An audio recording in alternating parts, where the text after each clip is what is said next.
Hello, everybody, and welcome back to BrokeN Boys. It's episode 256. I'm Mike. And I'm Colin. Yeah, today we're gonna be ranking some Radiohead songs, like a couple of online music nerds. I guess they were before online, but music nerds or something. I don't know. But we're gonna do ranking of, well, I mean, I guess a tier list of their songs? Bracket of their songs. Oh yeah, that's right. Yeah, that's what I meant to say, but I didn't. But before we get to that, so my brain can wake up a little bit. How was your week, Colin? My week was okay. Okay. We can talk about. It's not as much to talk about as our full weekend of board games. We can talk Yeah. about our Saturday of Catan together Mm-hmm. later, but that was fun. And Mm-hmm. then, did that. And then been working. Be working. Yeah. Uh, from did Sunday, Monday was off Tuesday, and then the last couple days. It wasn't like too bad. The weather's been weird leading up to this really cold that we're getting now. Yes. Um, Yeah. but yeah, it's chilly. It sure is. Yeah, and it's great. Love it. I love the winter time. Not my Mm-hmm. favorite season of all time. Yeah, I'm Um, not sure what it's like by you, but like the I mean it's currently -1 by us, and it's yeah, only going to warm up to 1 degree. So yeah. No, it is. It is 1 degree, but it feels like -17. So, wow. um, which is awesome. And I'm just glad I don't work today. Yeah. Um, but been okay. Work other than yesterday, I'll get into it. There were a couple customers. But playing some Minecraft. Ricky opened up his Ooh, realm again, so nice. he got a new world going, and I started building my house up a little bit. Mm-hmm. I'm building it on a body of water, so I wanted to make the floor all glass, Oh, and nice. Classic. mhm. and I did not anticipate how large the frame of my house was. Mm-hmm. So I kept going and getting a bunch of sand, a couple stacks, and then making it into glass, and then bringing it over, starting to put it down, and then realizing that this is not nearly enough sand. Yeah. Um, so I had to make a few trips, and then I got this glass all figured out, but now I'm just figuring out what I want to make the outside look like. Yeah. Um, that's all. That's fun. Mm-hmm. They added a mod or whatever to like gravestones. Like you can Oh yeah. go back and grab your stuff, so it doesn't like all just go away Yeah. after a little while, The which is ru- very the, nice. the RuneScape system, of course. Mm. But I believe you. Yes. Um, but there was I was mining. I was strip mining, and there was a body of water underground that I wasn't anticipating, and I was like, "Oh, I'll go. I'll swim through a little bit to try and find some ores and Mm-hmm. whatnot." And I didn't think about my air as much, and I lost where I had come in, and I drowned. Oh. And I had a bunch of food with me, but nothing too important. So I was like, whatever. I won't go back. But I was like, that was a lot of food. Yeah. I'll try to go back. And I didn't know the gravestone thing was implemented or anything. So I went through, and I was like, this is probably just a suicide mission. All my stuff's going to be gone at this point. And then a couple of Ricky's friends were playing, and they texted in the chat, like, you good? And I was like, no, I just can't. I can't swim. And I died again, and they were like, oh no. And I was like, yeah, I mean, it was a suicide mission at that point. It wasn't going to be there. And they told me about the gravestone thing. I was like, oh my God, no way. Um, yeah, but I like Minecraft. Minecraft's pretty cool. Yeah, Um, classic, playing that. Oh classic yeah, little indie playing. game. Yeah, little known. Mm-hmm. Um, playing that. Playing Pokemon. Mm. Listening to Radiohead. Mm-hmm. Um, the dub for the first few episodes of JJK came out yesterday, so we Oh watched a yeah, couple of those last night. Those are nice. good. Um, um, but yeah, this onto those customers yesterday. Oh Oh yes, boy. of course. Um, first one, this lady pulled up. She's a good distance away from the window. I'd say like 7 feet. No, Haha. no joke implied. Yeah. Uh-huh. But a good distance from the window to where like I'm not gonna reach out for you. That's your fault, and you're an asshole. Yeah. Um, and I held the card reader out as far as my arm could reach without me extending myself. Um, and she was like, "You can't put it out any farther." And under my breath, I said, "You couldn't have parked a little closer to the window." And I didn't intend for her to hear it, but I think she did. She went, Yeah. "Excuse me?" And I said, "Just make sure you park closer to the next window." And she goes, "I don't know who the fuck you think you're talking to, but you better watch your fucking mouth." Oh my god. And this requires a little bit of a visual element, so I'm gonna turn on my camera real quick. Oh wow. But to her face, I went, "Ooh, ooh!" Oh And I my. closed the Oh my gosh. I closed the window, Oh no. and she drove up to the second window, and she's like, "I gotta talk to a manager." Um, and and she's like, "He was very rude," and whatever. And the manager, she's the one that you know she I don't like her all that much a lot of the time, but Yeah. she doesn't like customers. She doesn't really care. So she went, "Oh, I'm so sorry. I'll go talk to him." She Yeah. closes the window and goes, "I don't give a fuck." Yep. And then she, because our other manager was there, she felt like she had to come back and be like, "She thought you were very rude. Be Yeah. nicer, whatever." And I was like, "Okay." um, Sure thing, boss. but yeah, right. Salute. Um, yeah, but that was fun. I'm not.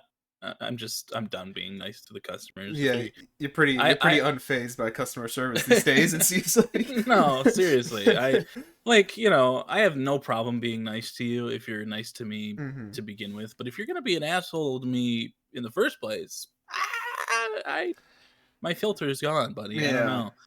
Um, but then a couple of customers after that, their total was like, Oh, did you cut out? we're getting rid of Hold pennies. hold on a second. You cut out there. Their total was what? Sorry, it was 15.99. They Uh gave me huh. $16. Okay. And since America is getting rid of the pennies, we're not minting them anymore. Right. There's shortages. We don't have them a lot of the time anymore. Mm. Um, I didn't have a penny for her, and I was like, I gave her a receipt. I was like, sorry, I don't have the penny. And she's like, so you're not gonna give me my change? And I said, a penny? No, I don't have pennies. We're getting rid of them. And she's like, well, but if I did that to you, I'd be in trouble. And I went, okay, uh-huh. And then she's driving away, and like her passenger wasn't there, she said, but if I did that to them. And she's driving away, and it's like, it's a fucking penny. Even before we were getting rid of them, it's a penny. Who gives a fuck? Are you Yeah. kidding? If you wanted more change, give me more than a cent over what you had to pay. I don't know, like, Jesus Yeah. Christ. Um, so yeah, it was cold yesterday, and I was not fucking with people. So Yeah. yeah, Fair. hmm yeah, but yeah, customer service skills are dwindling. I'll tell you what. But whatever. Fuck Yeah. 'em. Yeah. Um, but that's the excitement at work. Really, nothing else too crazy that I Yeah. can remember. Yeah, it all starts to blend together a little bit. It's Yeah. only those it's only those more exciting moments that bleed through. Hmm. Um, but I didn't watch any movies this week. I didn't listen to any new albums. I was just getting ready for this bracket. Mm-hmm. Like I said, we had that Catan Saturday night, Yeah. and it was fun. But how was your week, Mike? Week was fine. My week started with that Catan thing. So, I mean, I guess we could talk about it if All you right. want to. It Mhm. just kind of works transition. Yeah. Last weekend, from when we recorded this, we took a well. We were going to meet up with my friends and I. We were going to meet up on over Christmas break to like play board games or something just to see each other because we were all in town. And then just the time we weren't able to figure out a timing that worked, partially due to sickness and stuff like that that was out of our control. And I was just like, well, we've been talking about doing like a just straight up board game night at someone's place. Why don't we just like actually schedule that sometime soon? And Yeah. so we did. It ended up being the weekend after my other board game obligation, and um, but that was fine. It worked out all good. And then we were talking about it, and my buddy Dane was just like, well, our buddy Dane, he was like, oh, we should invite Colin as well. I was like, oh yeah, he's right there in town, so, and he knows everyone there, I'm pretty sure. Besides maybe Dane's girlfriend. I'm not sure if you had met her before. Um, Maybe I know she's been in voice call when we yeah, played like something or other. yeah, probably maybe Lockdown. I think she played Lockdown with us like one time. But anyways, oh, that's my internet going out, so that's a me problem. Hello? Oh yeah, okay. I thought I was the problem. Yeah, did you hear me Yeah. say that was my I saw it in my bottom right this time. I heard that that was a you problem, and now Yep. I'm hearing you fine. But Okay. but Well, that's fun. yeah, I guess yeah. at least I don't record through the internet, so it doesn't. It's not. I don't. Anyways, whatever. But we yeah, we did. So we planned that. And then we did that, and I drove down with my neighbors. Daniel, he woke up very early at the time of 2 p.m. to get down there.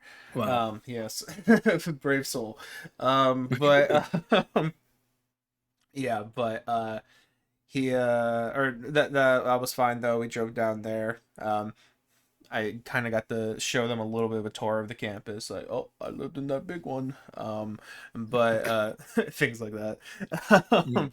And then I was like, oh, we could have stopped at Colin's McDonald's. We could have said hi, made his life hell or something like that, you know. Yeah. Um, You get uh, two cookie totes. Yeah. Cookie totes? What the hell is that? It's just like you can get 13 cookies in a pack. Oh my god, that's a lot of cookies. Yeah. Um, It's annoying. So please yeah. don't do it. Well, we had three of us in the car, so we could have gotten three cookie totes. Maybe four, one for the party. But Yeah. but No big deal. no big deal. Yeah, NBD. But yes, we did that, and then we found the parking to Dane's place. Got to show us around a little bit. They have a lot of space in their apartment. Hmm. Pretty nice apartment that they got there. Um, it's the parking for it's a little sketchy, kind of, but it works, I guess. And we didn't get ticketed, even though I'm pretty sure that sign was saying that we could only be there for 2 hours. Yeah, that's what I thought when we were Yeah, pulling up. he was I was like, insisting. He was insisting, like, no, it's okay. They don't enforce it, and also it's the weekend or whatever. And I'm like, okay, but all right. um, nothing happened to the car. Um, but but yeah, we got there, and then we he wanted to show us a board game shop that they have like around there in town. So we kind of like walked to it, and it was kind of it was a part of town that I hadn't really been to before. Definitely hadn't walked around in before, and the snow made it look very scenic down there. And I was kind of, I don't know, I was feeling like I wanted to live down there again. But you know, Yeah. I was getting those vibes. But it was very it was nice. We went to that board game shop. A lot of board games in there, let me tell you. Basically wall to wall board games. and lot of stuff you can get in there. Excuse me. I debated getting they had a bunch of like dice sets there, like for like Dungeons and Dragons and whatever. Mm. I debated getting one just because I don't know. I think it's kind of cool to have a dice set. But ended up deciding against it. I was just gonna get kind of like a I don't know, like a $15 something, maybe less than that. Mm. But didn't end up doing it. There was another one that like they had like a glass case full of like really nice dice sets with they're like I don't know metal or weighted or something. And one of them had like trench colors on it and it looked so cool. But I think it was like I don't remember exactly how much it was. It was either $40 or $100, but either way, it was too much for me. But um, but yeah, didn't end up getting that. But the board game shop was really cool. A lot of cool stuff in there. Apparently, you can like rent out board games. Like they have like a shelf of things that you can rent, and then apparently there's a basement where you can play it. Um, Mm. which that's pretty cool. Like take a trip with your friends to try out a new board game or whatever. Um, pretty sick. That's pretty cool. Yeah. Apparently, according to Dane, that basement smells. But Yeah. still cool in concept. But yeah, that was a cool place. And then we went to like a spice shop that was also on the street, which very strong aroma in there, believe it or not. Once we walked in, but it that was really cool. It was a lot of like homemade or I don't know, homemade spices. It was like fresh spices that they had like sourced and stuff like that, and like packaged Mhm. themselves. So like everything had the same packaging. Um, but yeah, there was a lot of really cool stuff in there, and like that was another reason I was thinking like, man, if I was living down here, I would probably be getting a bunch of different spices and trying shit out with other shit. And maybe actually start cooking for once in my life. But yeah, that place is pretty cool. After a lot of debate, I ended up getting a thing of hot honey. That's pretty good. Mm. And I also got uh, this thing that Dane was swearing by. It was like a canned salmon thing, but it said like it had like um, it was like a chili crisp thing, and then also something else on there too.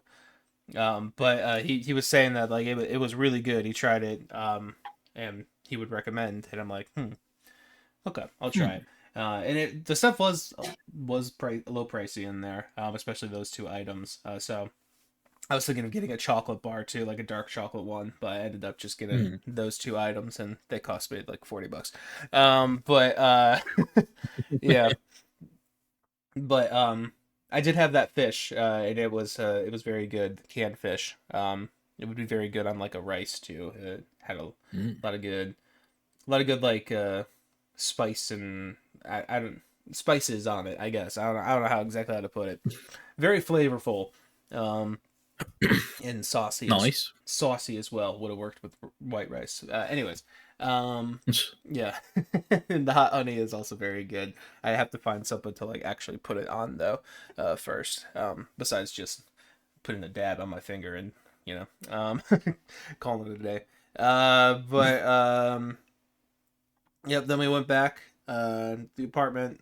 They were making a buffalo chicken dip that we had at that point. Um, Mm-mm. Yeah, it was good. It was a very chicken heavy buffalo chicken dip, but it was still very good. It was just kind of different than usually. Feel like I've had it, but very good buffalo chicken dip. Had multiple servings of that. We also brought like some chips and cookies as sugar cookies as well, um, and was snacking on those. And yeah, then we set up Catan and started playing a little bit, and then like I don't know, one or two rounds in, you got off of work and you're like, I feel like coming, and we're like, okay. So put the Catan game on pause and headed on over to you and brought you along. I like kind of parallel parked with a lot of room and also just like I think slightly I don't know. It was enough to make me like, oh man, okay, I gotta kind of parallel park here, Yeah. and so I did was kind of proud of myself, but you know whatever. Yeah. I mean, you did it. You did better than I would have, and also parallel parking without a backup camera, Oh like, yeah. not easy, not easy. Nope, not So, easy at all. And I'm someone who I very much worry about the dimensions of my car, just like not mhm, exactly knowing where something is. Maybe it's from all the video games I played, where like you can see exactly where your car is at all times, and I can't do right. it. I can't do that in real life. Um, a backup cam would help with that. Um, It but will. um, but yep. Did that though. Yeah, we went inside and continued Catan, and I guess if you want to talk a Mhm. little bit about your experience, I guess. So if you don't know what Catan is, it's a board game. Yes.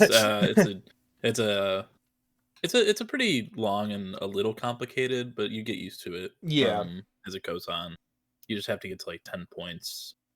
Do that through like making cities and houses, or making the longest road, or having the biggest army of knights or whatever. Mm-hmm. Um, but then there's ways to sabotage each other and make it harder for others to win. Um, of which everybody, but it seemed to me, wanted Mike to lose very, Yeah. very badly. Yeah. Which I don't understand. Because Mike doesn't like win a lot, I feel. I mean, um, I was honestly shocked when Vince was giving us our board game stats the other weekend, and like I had the most of the three of us, like Colin and right. John. I mean, it wasn't by much. It was like by 3% maybe. But like I was a little shocked to hear that. But yeah, I don't know. I also feel like I don't win like a whole bunch. But Yeah. yeah. But like, Daniel, Natalie, especially, were like super, super at your throats about not wanting you to win. Yeah, yeah. And I was like, at one point, I was like, what's wrong with Mike winning? Yeah. Like, like, who cares? For some reason, Um, whoever's sitting on my left when I play a board game, I guess, just wants to kill me. yeah, Same thing with John in Heroescape and Natalie in yeah, Catan. seriously. But- Um, but I've played Catan before. yeah. I think only me, Dane, and Vanessa and Angelica had played it. I don't know if Yes. Vanessa had, I think but Vanessa had, yeah. but there was a little bit of a learning curve, but we all got used to it pretty fast, Yeah. and it went on for a good couple hours, but um, Mike did win it in the end. I So did. After being there was three separate moments where I was about to win. mhm. Like literally next turn about to win, and then Natalie on my left prevented that from happening. Um, and two of them were in a row at the very very end of the game. Yeah, Um, when Daniel would have won, I think after another round. I think he wasn't going to win immediately. But yeah, Natalie, I'm trying to remember exactly what she did now. But she like took like a resource that I needed to win. mhm. I And think you then take your wheat or something. I think it was my stone. I'm pretty sure it was Was your stone. stone? Um, Yeah. and like I needed just one of those to win. She took that and then emptied my hand of all pretty much all my stone, and then placed the robber on top of the thing that got me more stone. So it was Right. impossible for me to get more stone. And then I rolled the thing to get more stone.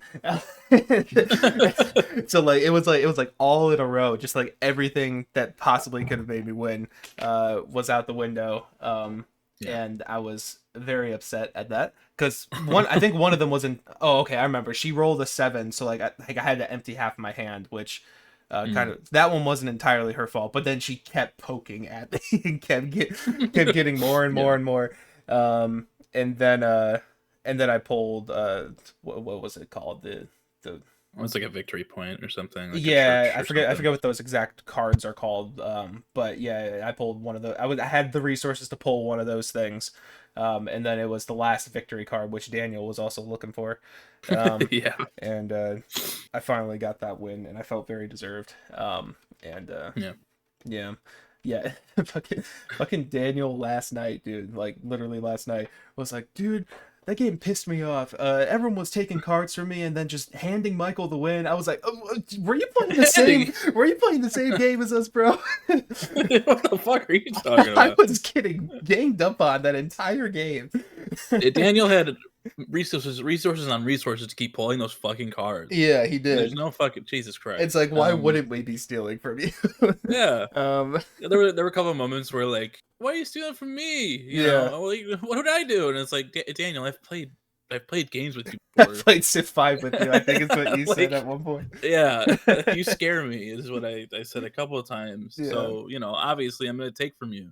Yeah. Um, but there was also a couple of moments like Natalie had a card like a card called a Monopoly card where you get to name a resource and whatever amount Oh, of yeah. those cards in everybody's hands, Yeah. you have to give it to that person who plays a Monopoly card. And I think she did She did stone, I'm pretty sure. Stone, Yeah. yeah. And then she's the first one, and then it comes all the way around the table to me. And then I also had a Monopoly Yeah. card. I played that, but Daniel was already complaining about the fact that she took all of his stone. Yeah. And I was like, "Oh, hey, Monopoly, wheat, please." And then Daniel got mad at that too. Yeah. But it's like, you know what? Fuck it. Chaos is funny. Yeah. Um, uh, but yeah, I keep telling him in his defense he was about to win, like with like yeah. probably the shittiest setup you could possibly have. He was about to win. So The way that there were these resource cards that you can pay for to get, and like they yeah. might have like there's like victory points where it just adds a point to your total. There's knights. There's the Monopoly card. If you Mm. have the biggest army of knights, you get an extra card that has 3 extra points. I And think it was 2 points. Because yeah, that's what I had as part of my deck. But yeah.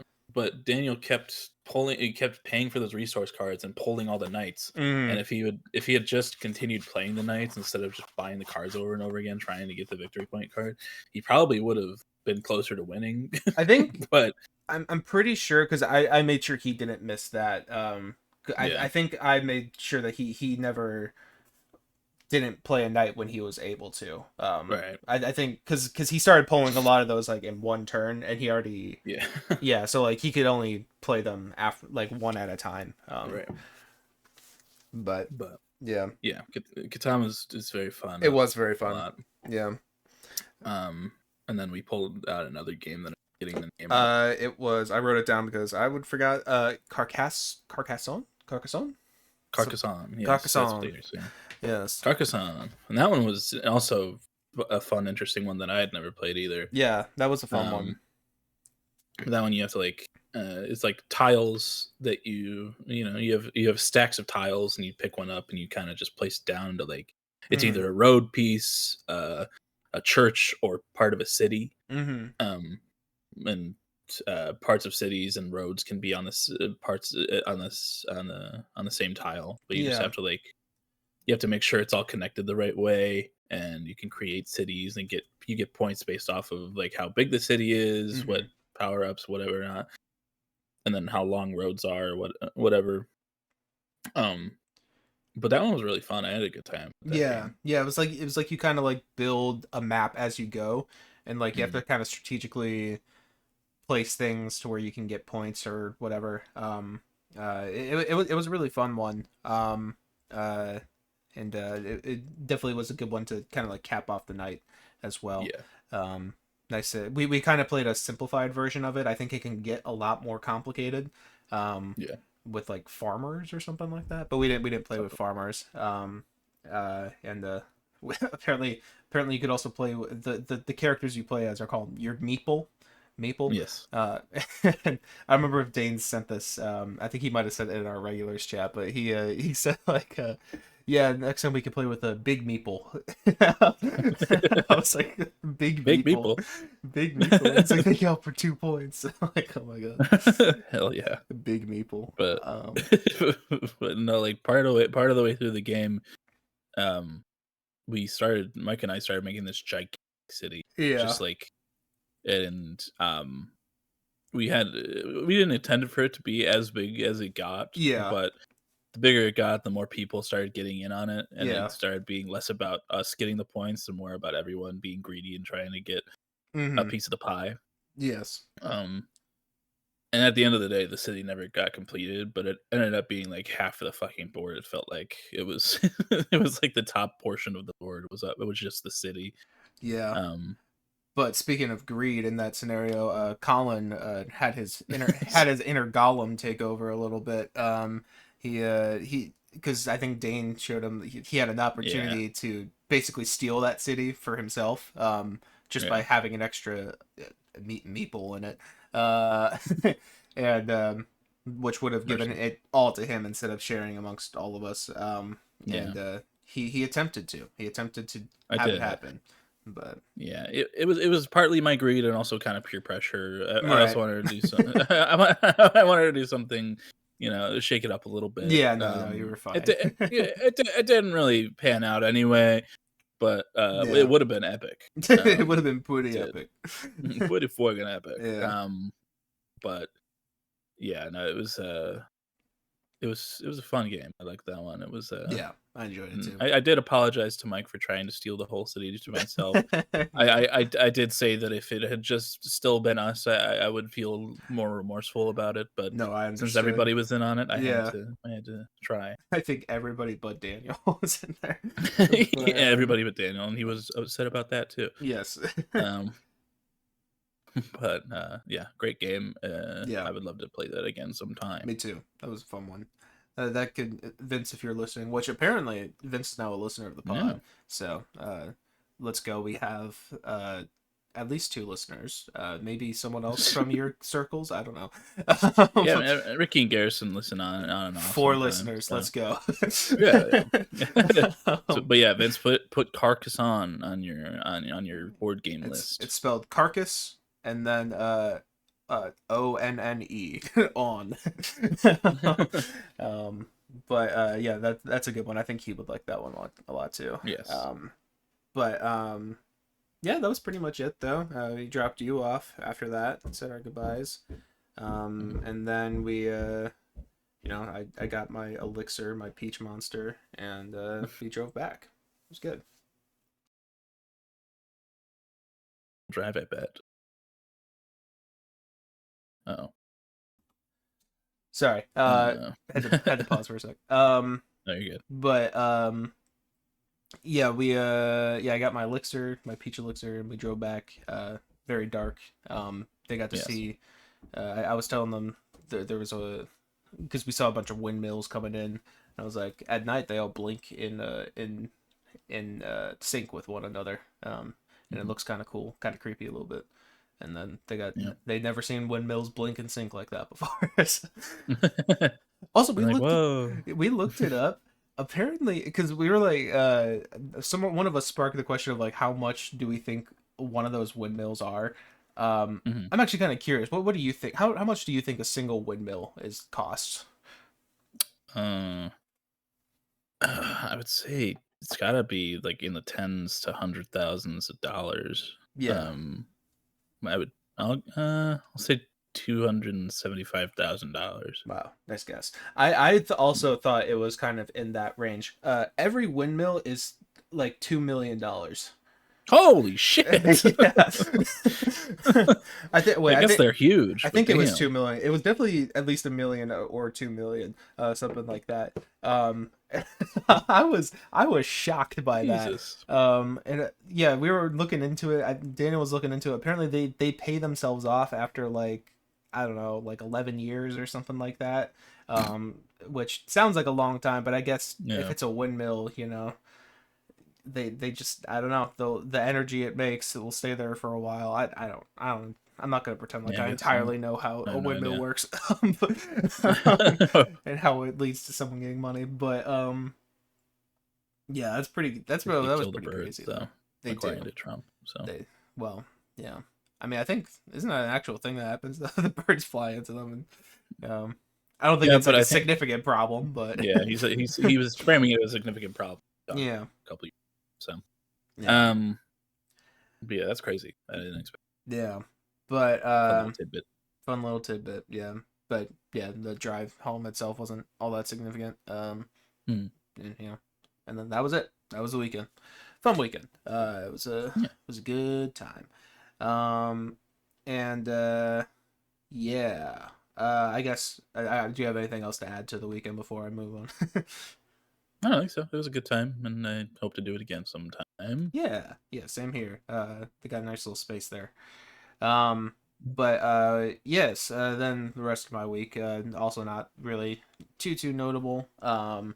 We continue to watch Andor Uh, on our weeknights. And there was a really good episode. I think it was last Friday. I think um and that was pretty good. Pretty kind of sucked me in for the first time. And apparently, this next episode that we're about to watch tonight is also a very highly rated. I saw it on IMDb, was very highly rated. So, look, gonna have a good yeah. time with that one too. I do enjoy the show quite a bit so far. I definitely think it's the best. Like, I think I said this last week too, but like in terms of like Star Wars properties, it definitely feels the most grounded. Like it feels like it's taking place in a real world, which a lot of the times Star Wars does not feel like that. So having it have that sense of like realism and like boots on the ground and like these are everyday people living everyday lives is really cool to see, and I wish more Star Wars things had that level of detail. Um, Mhm. I still kind of wish that the character of Andor was a little more interesting himself. He gets in interesting situations, but I still kind of feel like he's like I don't know. Maybe that's just the problem with main characters in general. But I don't know. He's all right. He's okay. Um, but yeah, pretty good show. Would enjoy it. Would recommend that thus far. Um, and Andy Serkis has been in these recent episodes, and he's very good. Um, A legend. a legend. Yes. I got to drop that lore with I think Andy knew it, but with the other two that's Caesar from Planet of the Apes. I was like, Yeah. that's the monkey guy. That's Easter. That's Gollum. Yeah, that's yeah, Gollum as well. But yeah, that's been fun. Uh, kind of playing the same games and stuff. Oh, actually, no, I downloaded Uncharted Mm. this week. Um, and I've been playing Uncharted 4 now. That's been pretty fun. And Goated looks game. great. Still looks great to this day. I remember when that game Mm. came out. And I watched like someone play it. I was like, this is the best I've ever seen a video game look. Yeah, no. I remember thinking that at the time, and it still looks pretty good to this day. Yeah. And actually now that we have like The Last of Us 2 out as well, I feel like you can kind of see some of the parallels in some ways. Like Oh yeah. it looks closer to Last of Us 2 than it looks like to Last of Us 1, which is pretty Yeah. cool for visuals. But yeah, that's been pretty fun. And yeah, also been listening to Radiohead. And then Mm-hmm. yesterday I had a kind of a day with my grandma a little bit. She Mm-hmm. needed someone to drive her up to a doctor's appointment, basically in Chicago, and also be driven back during rush hour. Oh yeah. Oh yeah. But I think usually my aunt helps with that, but she wasn't able to, so they asked if I would. I'm like, yeah, sure, of course.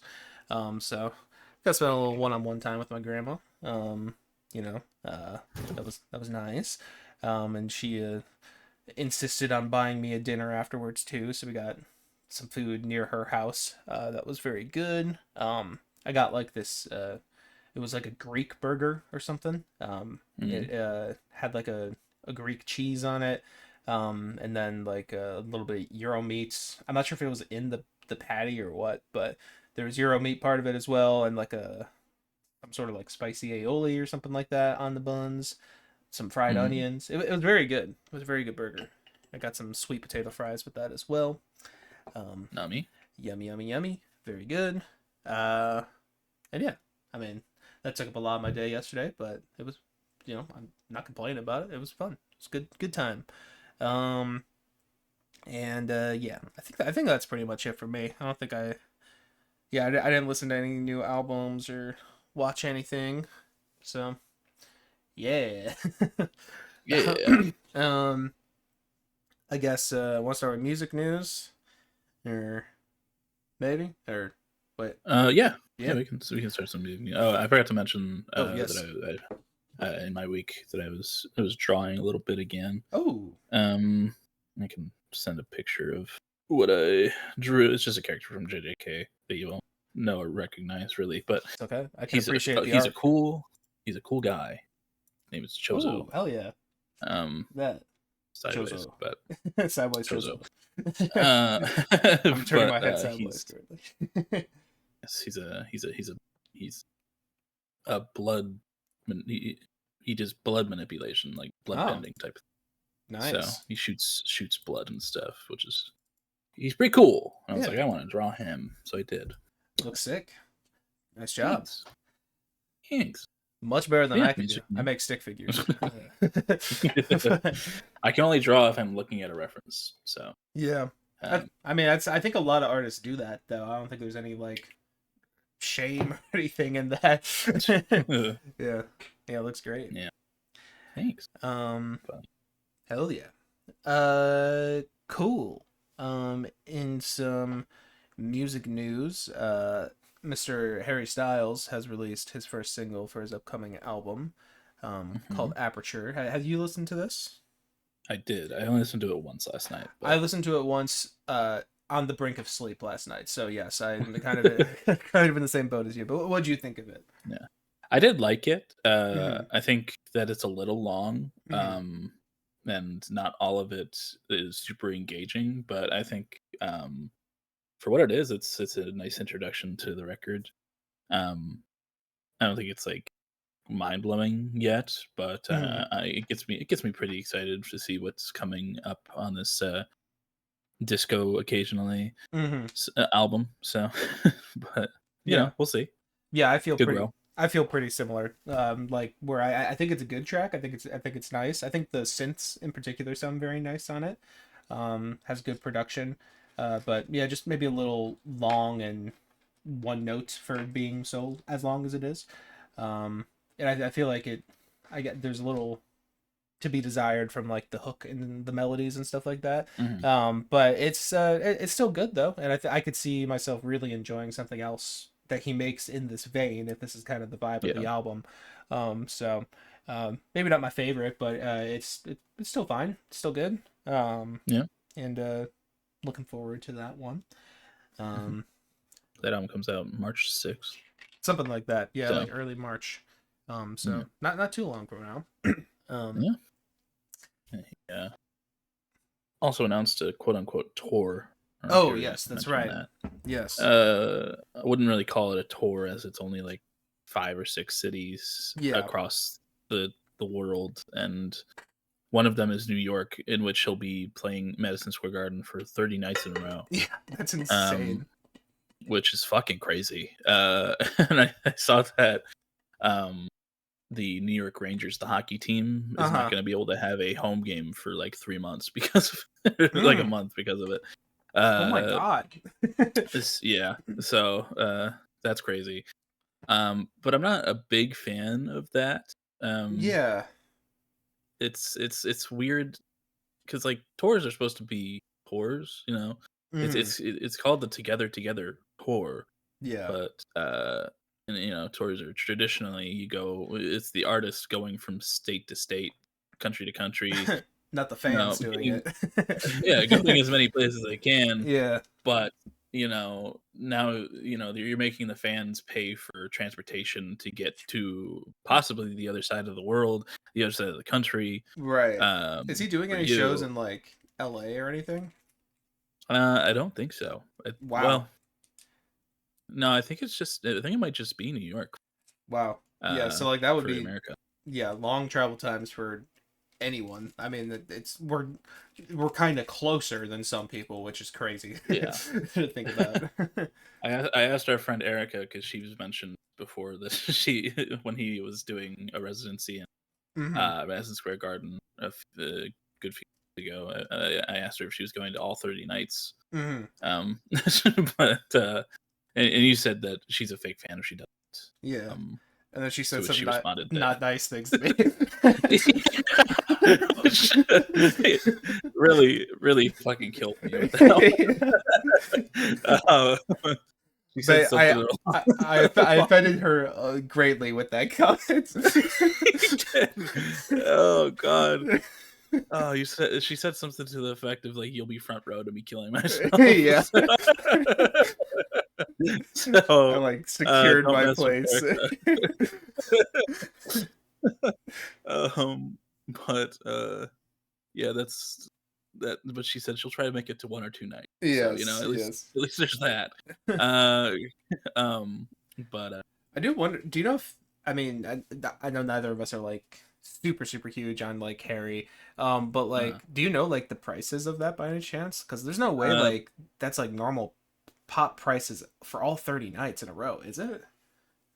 it I feel like the prices are going to be the same across all 30 nights. Well, yeah, across all 30 nights, I would imagine. Yeah, But I mean, like, it's not, it can't be, because someone like Harry Styles, I'd imagine those tickets are like 200, 300 at the minimum. yeah. But can you sustain like 30 nights of that in a row?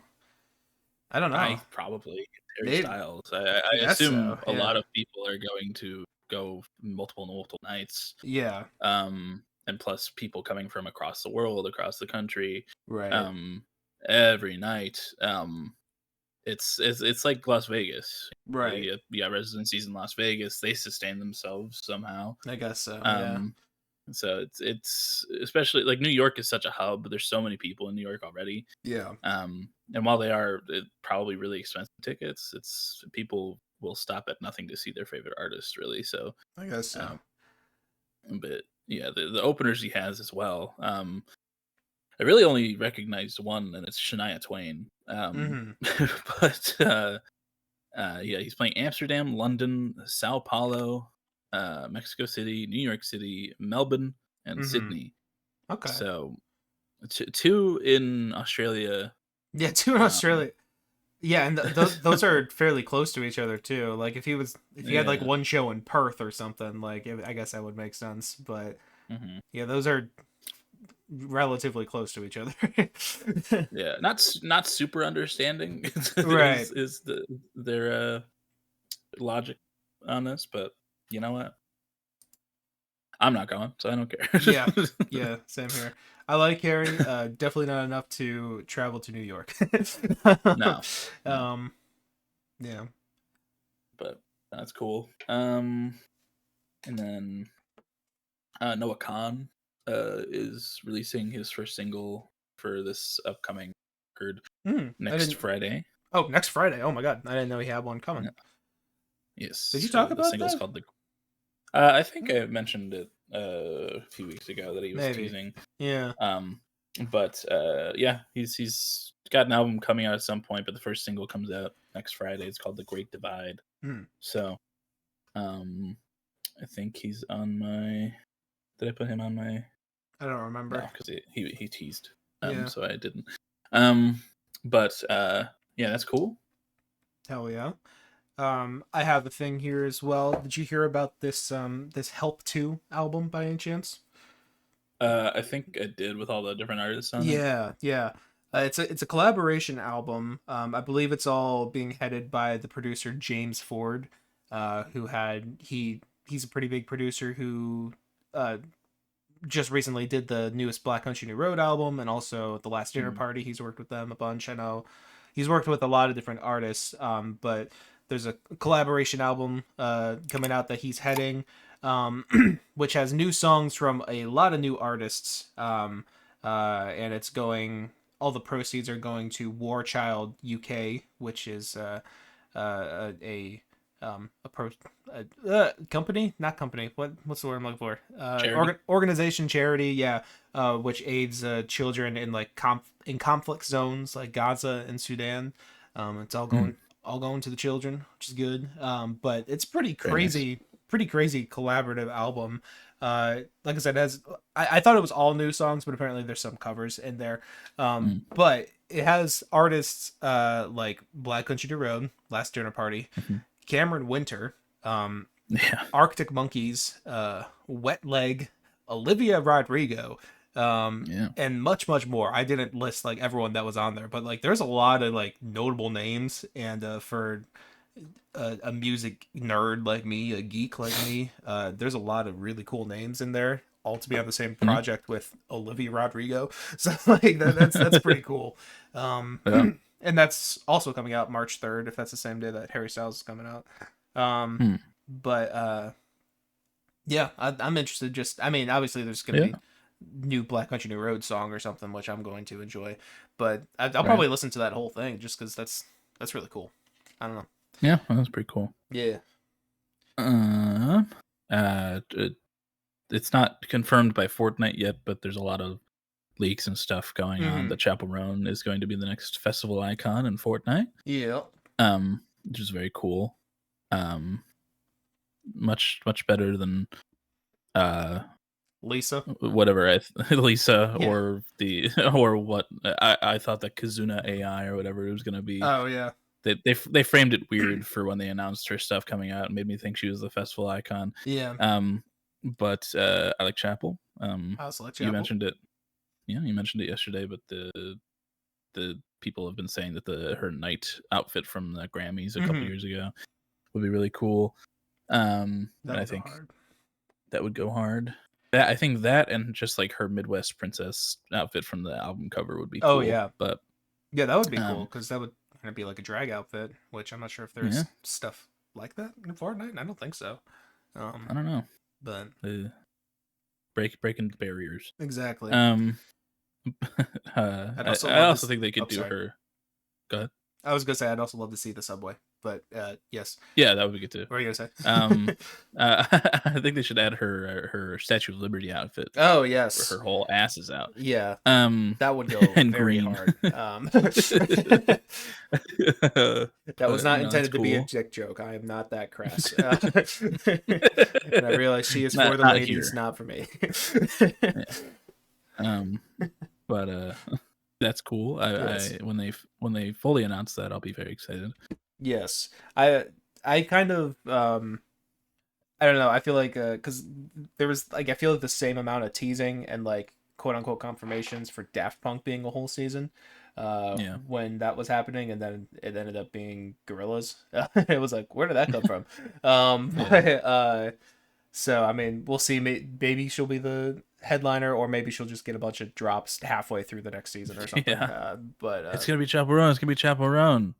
Geese. who the fuck is Geese? No. Oh, speaking of Geese, though, if you don't mind moving on, Yeah. slightly, they're playing on SNL, which will be airing tomorrow night. So that'll be kind of cool to see what they Yeah. play. I'm guessing I thought probably. they Trinidad. I feel like there's a non-zero chance that they'll play Trinidad, but because they get to play two songs on SNL, Yeah. and one of them's probably going to be either Taxes or Pays du Cocaine, Hmm. but or maybe they'll just play both of those. I don't know, but we'll see. Yeah. Either way, that'll be kind of cool. Yeah. I was seeing like the teasers for this week with Tiana Taylor as the host and everything, Mm-hmm. and I don't think I've ever seen a picture of all four of the geese. Yeah, And God, they are all drastically different looking from each yeah, other. yeah, Uh, there's one standing next to Cameron that is like 4 foot nothing. It looks yeah. like, I think and that's their then drummer with the goggles or whatever. no, not even the one Oh, to the other side of him. He's oh, like okay, super short. yeah. Um, but I saw somebody was like, I've never seen such a clear representation of all of the different of clear four different gender preferences. Yeah, yeah, But yeah, I'm excited to see what they perform and the yes. performances of those because I still have not watched the basement Oh my god. video of theirs. So seeing a live performance of them would be very cool. At the very Um, least, you very soon have to see that first performance of Trinidad in that video because that version yeah, of Trinidad is incredible. Like I love it like probably 10 times more than the album version. It's so well, good. But yes. yeah, that's cool. Mhm. Mhm. That's all I have for music news. I don't know if you got anything Yeah, else. me too. Okay. Me Cool. too. In terms of other news, the Oscar nominations came out for this Mhm. year. Sinners is the most nominated movie in the Oscars in history. Yes, I have that written down With too. Yeah, 16 nominations. Yeah. I didn't realize the Oscars have been going on for 98 years as well. Mhm. I'm not sure what the Oscars looked like in 1928, but White, well, yes, I think definitely black and no, white, probably. definitely, Uh, definitely no films like Sinners in there. But no. um, but yeah, in the 98 years of the Academy Awards, Sinners is the Mhm. most nominated ever, which that's pretty cool. Yeah. Yeah. The way I keep track of how old the Oscars is my grandpa was born the same year they started. So, Wow. Is your grandpa yeah, still around? yeah, he's still kicking somehow. Wow. Good for him. He's had many ailments, including on his last day before he went into the army for the Korean War and then Uh-huh. got stationed in Key West, Florida. Oh, Um, it's and basically he Korea. was like, yeah, pretty much the Yeah. Korea of of North America. Yeah. And he was doing like he was training to do like plane jumping, like with parachutes and everything, jumping out Yeah. of the planes. And I think it was on his last day. He jumped out of the plane and the parachute didn't eject Hmm. in enough time, so he fell into a tree and got a punctured lung. Oh God. Um, and then later in his life, he was a big smoker, Yeah. and he was smoking so much that the the place where his lung was punctured, it started to deteriorate whatever scar tissue was there, and so his lungs started going bad, and I think a portion of one of his lungs is gone. Wow. So that made him stop smoking. Um, And he's kicking it but at yeah, 98. yeah, dude, he's Wow. he's he's won't give up. Yeah. He's like my dog Loki at this point. It's like Yeah. he's a shell of who he once was, but he's still kicking and eating and going to the bathroom, as my mom says. So, Yeah. um, Wow. yeah, Props to him, um, I guess. yeah. No, my dad mentioned he's in the hospital like every couple days, it seems, as Yeah. well, but with like pneumonia and whatever. But you know what? Nothing's taking him out. Yeah. Um, he's gonna make it to 100 and then evaporate, I guess. Yeah. But Thanos style. Yeah. yeah, seriously. But, yeah. Uh, but yeah, that's I think Sinners and not Once Upon a Time. One battle after the other, are the big Hmm. nominees this year at the Oscars. Yeah. Uh, the latter of which I have not seen yet, but I do plan on it. Yeah. Um, but that's cool. Yeah. Yeah. Definitely Um, cool. I like Sinners quite a bit. I don't. yes. I'm not. I realize I'm falling into that crowd now, but it's not as good as everyone says it is. But like, I did enjoy it quite a bit. Even if I don't think it was like the greatest movie experience I saw last year. Yeah. Maybe last year actually. I don't think I saw a better movie last year. But Hmm. you know, yeah, no, it was a good movie though. I Yeah. enjoyed it quite a bit. Yes, me too. Yes. Um, we still haven't taken we still haven't taken Greenland, which is cool. Shit. Happy to report. Yeah. He had a bet going on, didn't? Yeah. Um, I put money on that one. but we still haven't taken it. Yeah.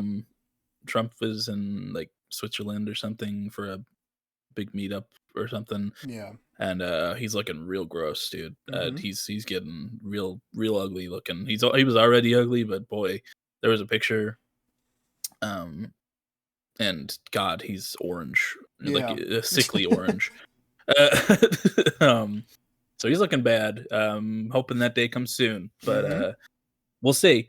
And then in terms of the other guy in the White House, JD, his wife is pregnant again, Okay. so that's fun. That poor woman keeps letting JD Vance put her penis in him Mm-hmm. or her. Um, JD has an announcement. when he's not fucking a couch, he's occasionally having sex with his wife. Yeah. Um, Or getting and roasted pumping out by children.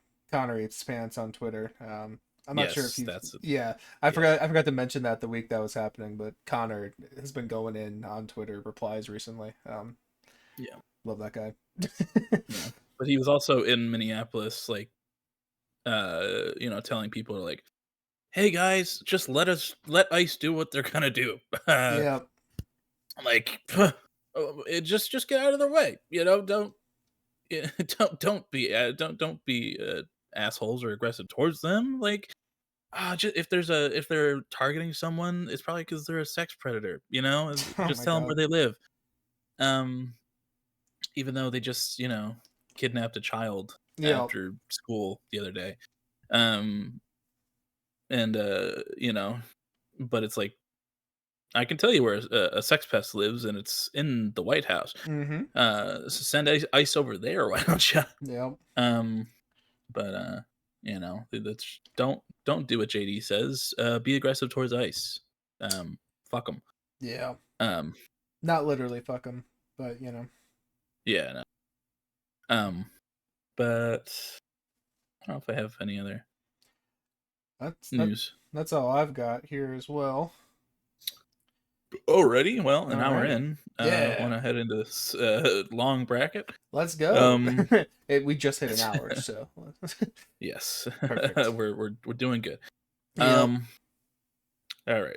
Let's share my screen. We're gonna do a bracket. We got 32 songs by Radiohead. We're gonna Yeah. decide which is the best. Yeah. So we Um, we both picked some of our favorites and some classics and whatever. Um, and yeah. yeah. So our first roundup here is between Reckoner and Let. Mm. Kind of similar songs in some ways. Mhm, Both kind of ballads, but also upbeat in ways. Um, I I really love Reckoner. Reckoner is mhm, uh, one that grew a lot on me on In Rainbows. I think Tom's vocal performance in particular is just incredible. One of his best on this song. He goes crazy. I love how warm it is. Um, Letdown, I do enjoy Letdown quite a bit, but it's always kind of been one of my least favorites from OK Computer. mhm, I think it's a great song. I mean, I have that album as a 10, so it's not like I hate it or anything like that. But it just doesn't quite speak to me the same way that does a lot of people, and especially now that it's gotten very popular with mhm. TikTok and whatever. Letdown is no longer underrated. Um, but I don't know. I personally prefer Reckoner in this matchup, but curious to hear your thoughts here. Yeah, I mean, before putting this playlist together, I wasn't like super familiar with Reckoner. Mm, Obviously, I've heard it a mm-hmm. couple times. I really love In Rainbows, but it's one of the ones that I wasn't like, oh yeah, Reckoner, I love that song. Yeah, But upon listening to it a few times, going through the playlist, I really started to enjoy it. yeah. Um, they're pretty this is similar in ways. But Let Down, it did get big, and it has uh, I've listened to it a good few more times. I do like it quite a bit. Um, I love both of these albums a lot, Oh yes. but uh, I think listening through this week, I did enjoy my times with Reckoner a little bit more than Let Down, even though I do like a lot. So Okay. I'm cool going Reckoner here. All right. I Um, reckon. Yeah. Reckoner must be good. I, uh, You got a new Reckoner. site here, I think. Yes, I think so. All right. Okay. Next up, we got 2 plus 2 equals 5 versus Burn the Witch. The album openers. Hmm. Mm. Curious to hear your thoughts on this one because these are both picks that I put in. I think. So.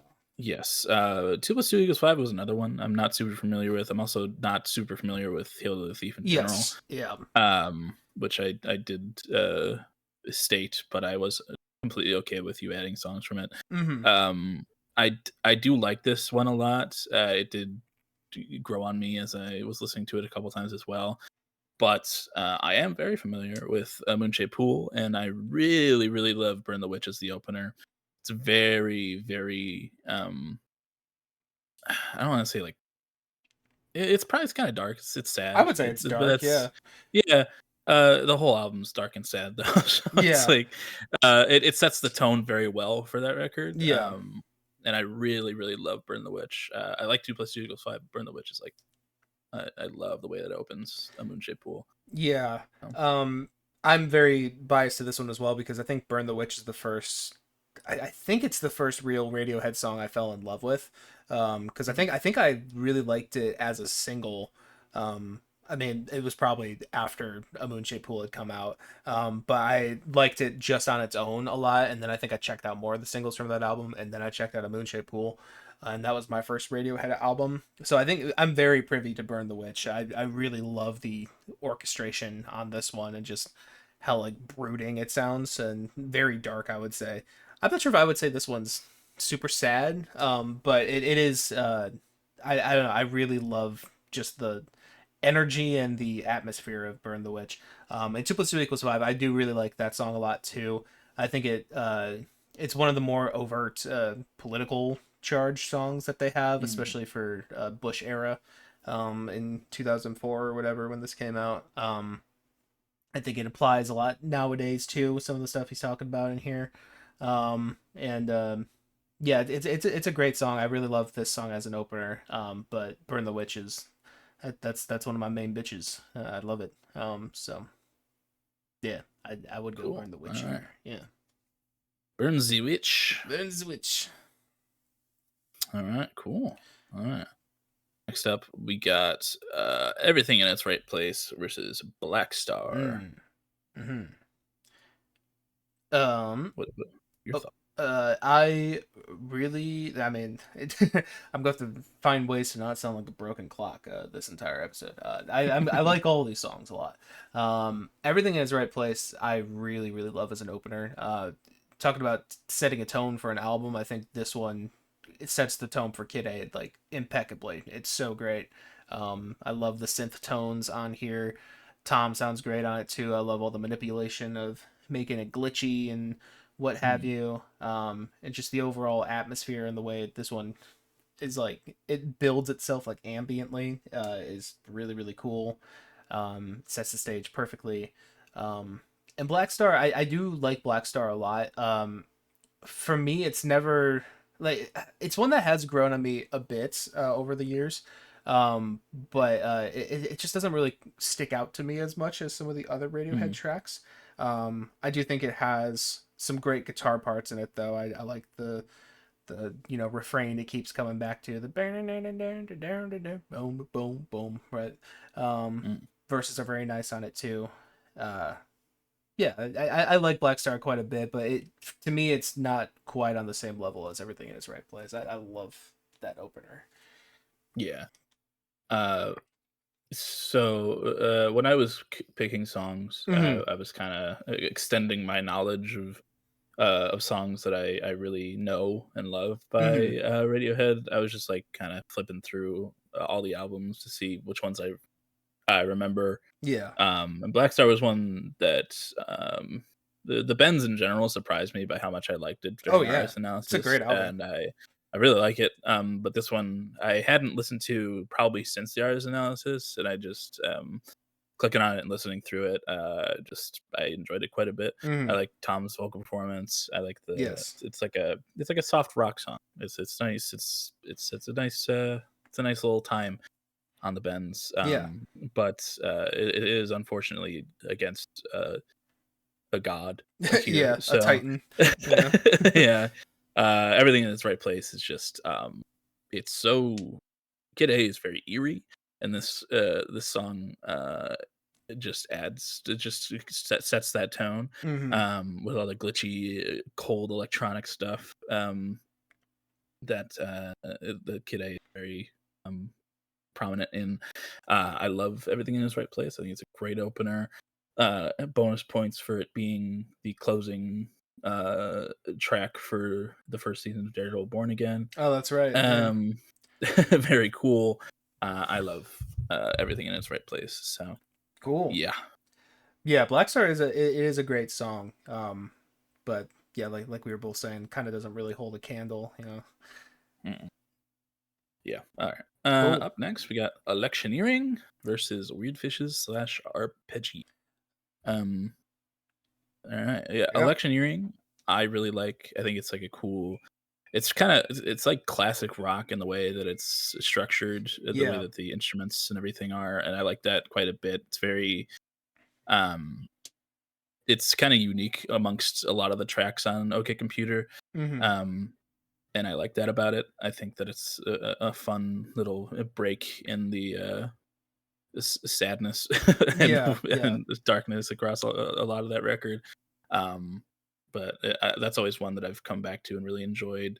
Um, but Weird Fishes slash Arpeggi, I feel is one of the first Radiohead songs that I really connected to and really enjoyed Mm-hmm. a lot. Because I think In Rainbows was like my first real record I listened to by them. Okay. Um, definitely at your recommendation. I Probably, think yeah, I was like, potentially. if I wanted to get into Radiohead, what should I listen to? And I think you were like, start with In Rainbows. I was like, okay. I would still recommend Um, that to a lot of people these days because I think yeah, it sounds like a lot of the music of today. So yeah. yeah. And Weird Fish is so good. I love both portions of this song. Like I said, it's one of the ones that I really connected to right off the bat, and I still really love it every time I listen to it.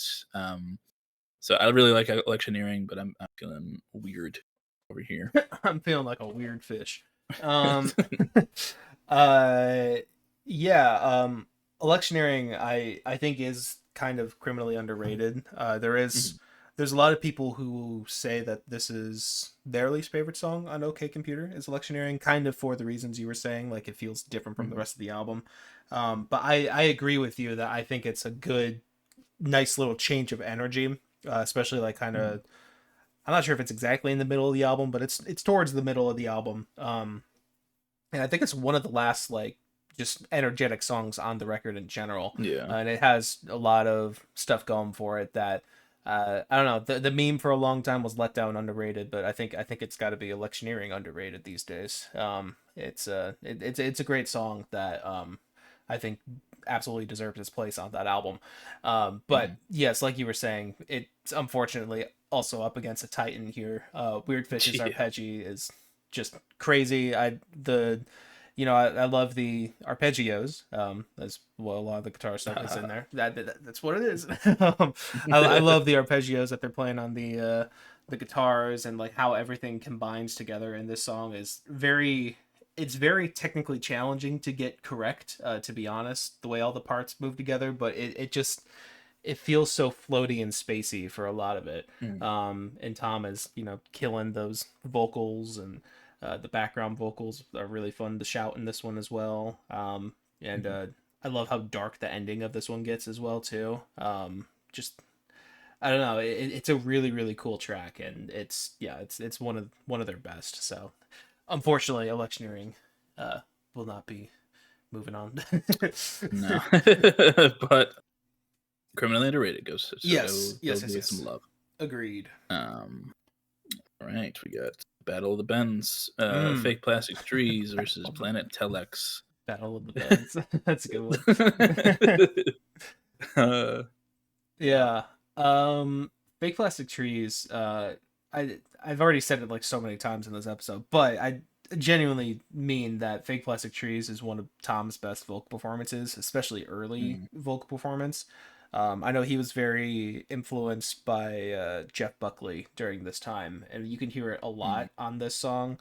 Um, I don't know. The way he sings a lot of this stuff is just so good, and I absolutely love how this song builds as well. It's also one of the first times that Johnny Greenwood composed orchestral stuff for their music, oh, and like the orchestra on this song is it's stunning. It's so good in the way it mixes with that '90s rock kind of. Oasis does like a lot of like orchestral things with their rock too, right? mhm. Yeah, Yeah. it kind of feels like that at points on here, but just elevated by the songwriting just being so good.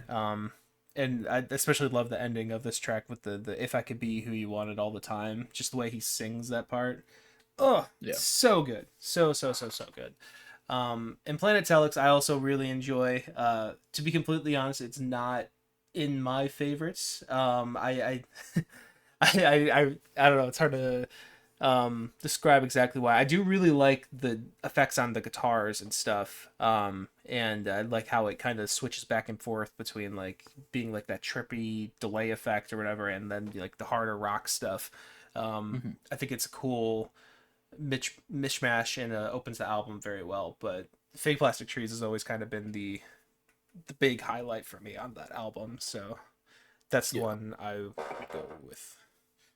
Yeah, that's fair. Like I mentioned before, the Bends was kind of a surprise for me in the Mm-hmm.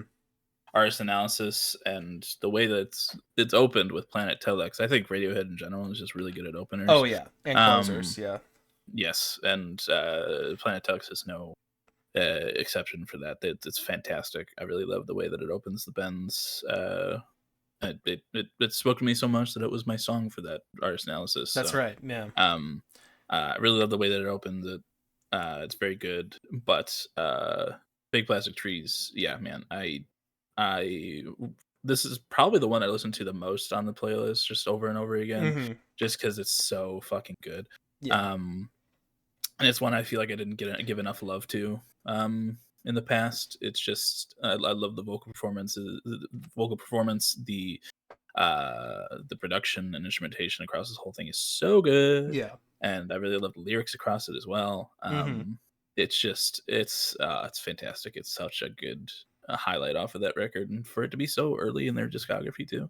Yeah. Um, yeah, just fantastic stuff. Um, I love Planet Telex, love it a lot, but Fake Plastic Trees is just too good to pass up here. Yes, I agree. Ugh. um, Up next, we got Mm, How to Disappear Completely versus Just. just Um, a lot of the bends early and on here. yeah, there is. And Just is another one that hadn't really given enough love, but listening to it across this playlist, I really like it a lot. The the repeated "you do it to yourself," Yeah. and like the guitar work on it, really well done. A lot of the bends is kind of like that more rocky sound, and this is one of the highlights on that for me. Now after giving it more love here, really good song, but I'm a sucker for sad music, man.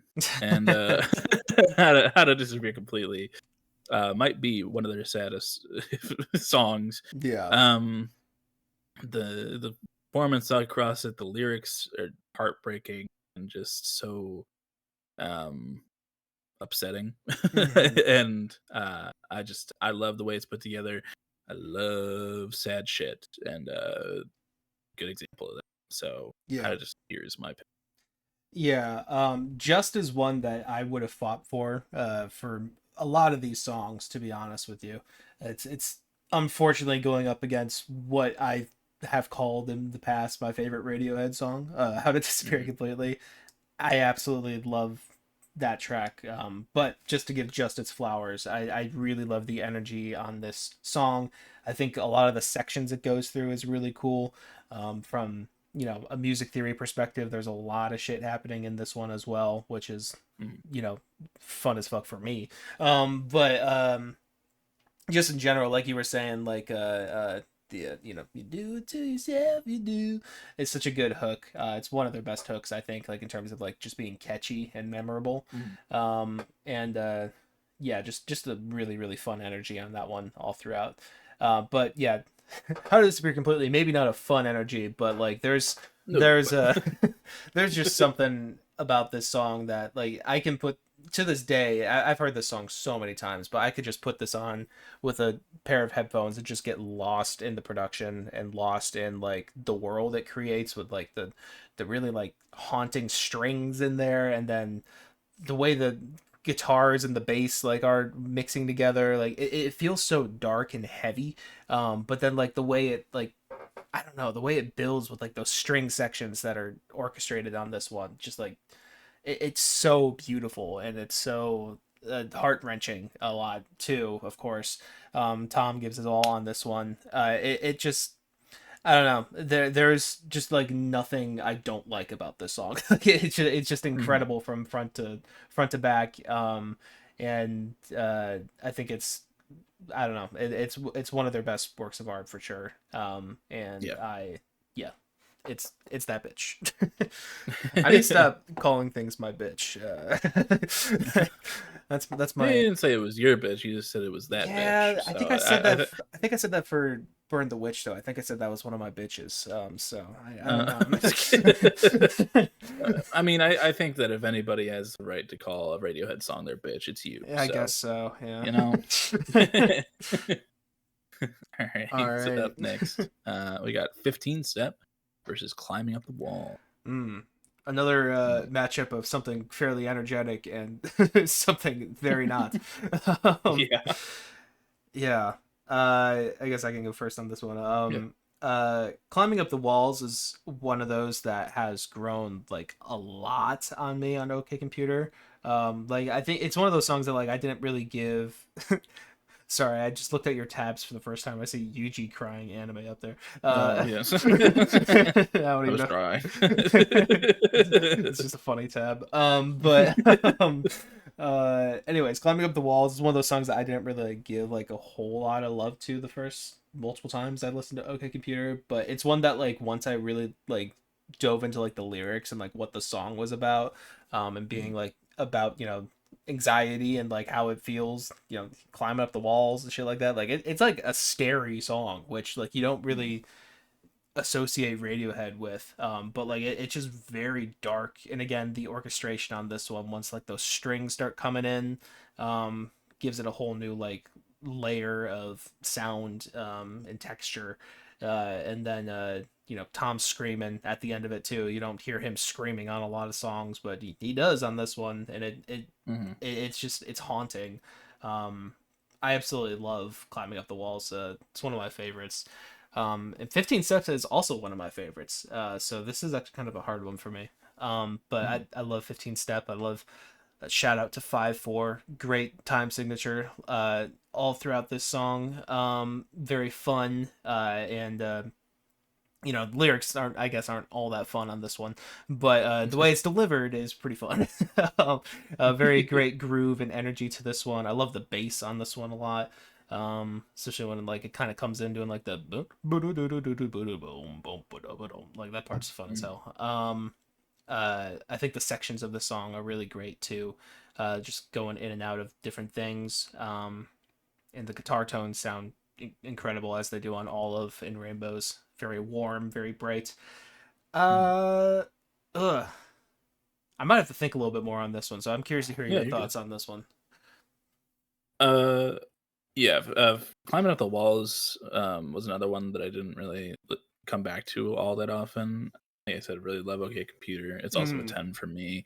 So obviously, there's no bad song on that record. In my opinion. But Climbing Out the Walls is one that I didn't give my full attention to a lot of the time, I think. But coming into this playlist and just listening to it a couple times, I really like the atmosphere on it. It really sets up like uh, a really interesting one that, like you said, is kind of scary. mm-hmm. And I really like that aspect of it. It's a very cool song. I like it. And now knowing that it's about anxiety, that's pretty adds another layer to my enjoyment of it. Yeah. Um, but 15 Step, other than probably Creep, I would say is probably like the first real Radiohead song that I really listened to going Uh huh. into In Rainbows, Right. and it's one that is like constantly when I think Radiohead is just like constantly comes to my mind. Yeah. Yeah, It's catchy. I really love. Yeah, I really love the way the song starts with with the little Yeah. drum bit, and then into Tom's vocal performance. I really, really love this opener. It's Yeah. so good. I can't get enough of it. Really, it's one that I have probably repeated most out of Radiohead stuff, along with a couple others on here. So, my vote's on 15 Step. Climbing Out the Walls is a cool atmospheric pick. Yeah. Yeah. Still not entirely sure how I'm feeling, to be honest with you, but Hmm. they're very close in quality to me. I think I am cool with 15 Step taking it though. Hmm. I think that makes a lot of sense here in this Yeah. bracket. But shout out Climbing Up the Walls. I fucking love that Yeah. song. Yes, good song. As a little anxious boy, that I feel a lot of that song. Let me tell you. Yeah, yeah. Yeah. All right. Up next, we got Identikit versus Paranoid Android. Mm. Um, Identikit is one off of a Moonshaped Pool that I've always like really liked. Yeah. I really like the bass work and really the whole instrumentation across that song is really good. Uh, Broken Hearts Make It Rain repeated Hmm. over and over again. I really like that those lyrics, and it's just a really recognizable one for me across the Moonshaped Pool. Wanted to include it here. Paranoid Android.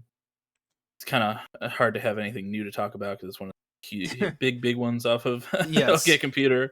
But I really love Tom's vocal performance across that song. Um, and it's the way that he enunciates and just sings across this one. Some of them are pretty. Parts of it are kind of haunting. Mm. I like the obviously that dun dun ba dun ba ba ba dun Oh yeah. dun, like, that's iconic. It's fantastic. I really like Identikit, but it's hard to beat a lot of OK Computer. Yeah. So yeah. Yeah, Identikit is one I enjoy quite a bit as well. I think I've talked about it before, but I think I'll always have a vivid memory of coming home from uh working at Little Caesars. And it was a rainy Yeah. night and I was on like a dark street and the rain like really started coming down at like during the Broken Hearts Make It Rain section. Mhm. And like it I don't know, it was like otherworldly. I was like, "Oh my God, so good." Yeah, I really love that part. I love how like especially like my favorite part of that song is like when it goes into like the second part of the Broken Hearts Make It Rain where like the production Mhm. completely changes and like there's like the choral vocals and like the electronics that come in. It's so cool.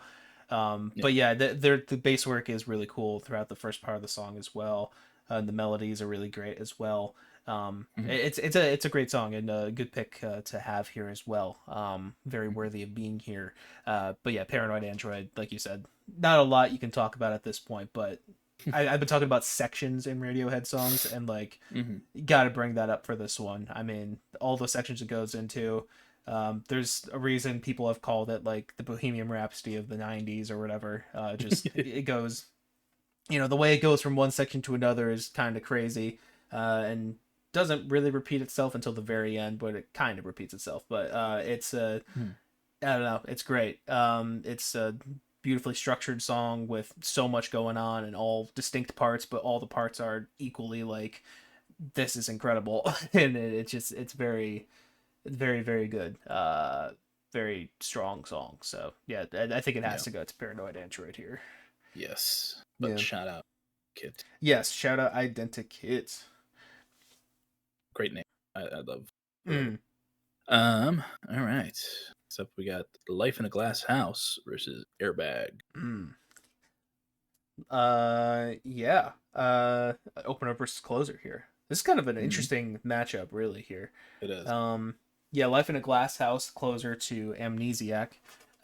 Very kind of the only time they've gone straight up jazz. Mm-hmm. There's a really jazzy chords in here, of course, but also clarinet solos and I believe a trumpet solo. I'm pretty sure that's a trumpet in there. Um, Yeah. and almost like a New Orleans style jazz, which is really cool. It has a lot of I don't know. It's just very unique for the band, and they pull it off very well, and it works as the closer to that album as well.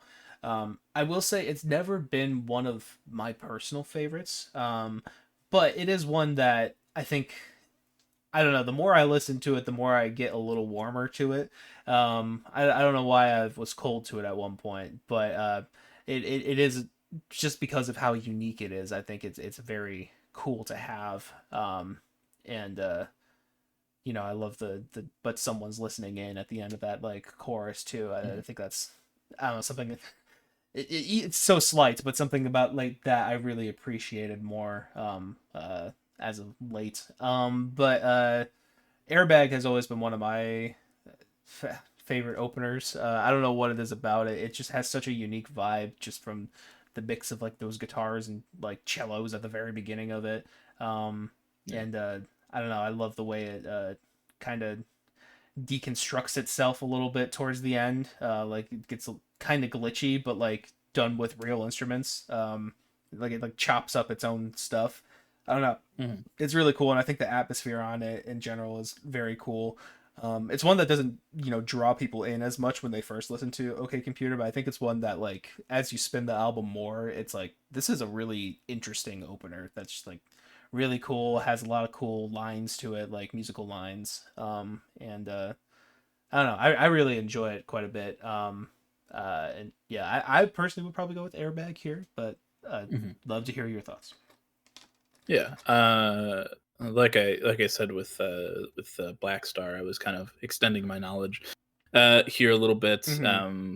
but like flipping through Amnesiac because I wanted to include at least one thing for myself from there. Yes. Um, Life in a Glass House was one that I didn't remember very well, but listening to it, I was like, wow, this is really unique. Yeah.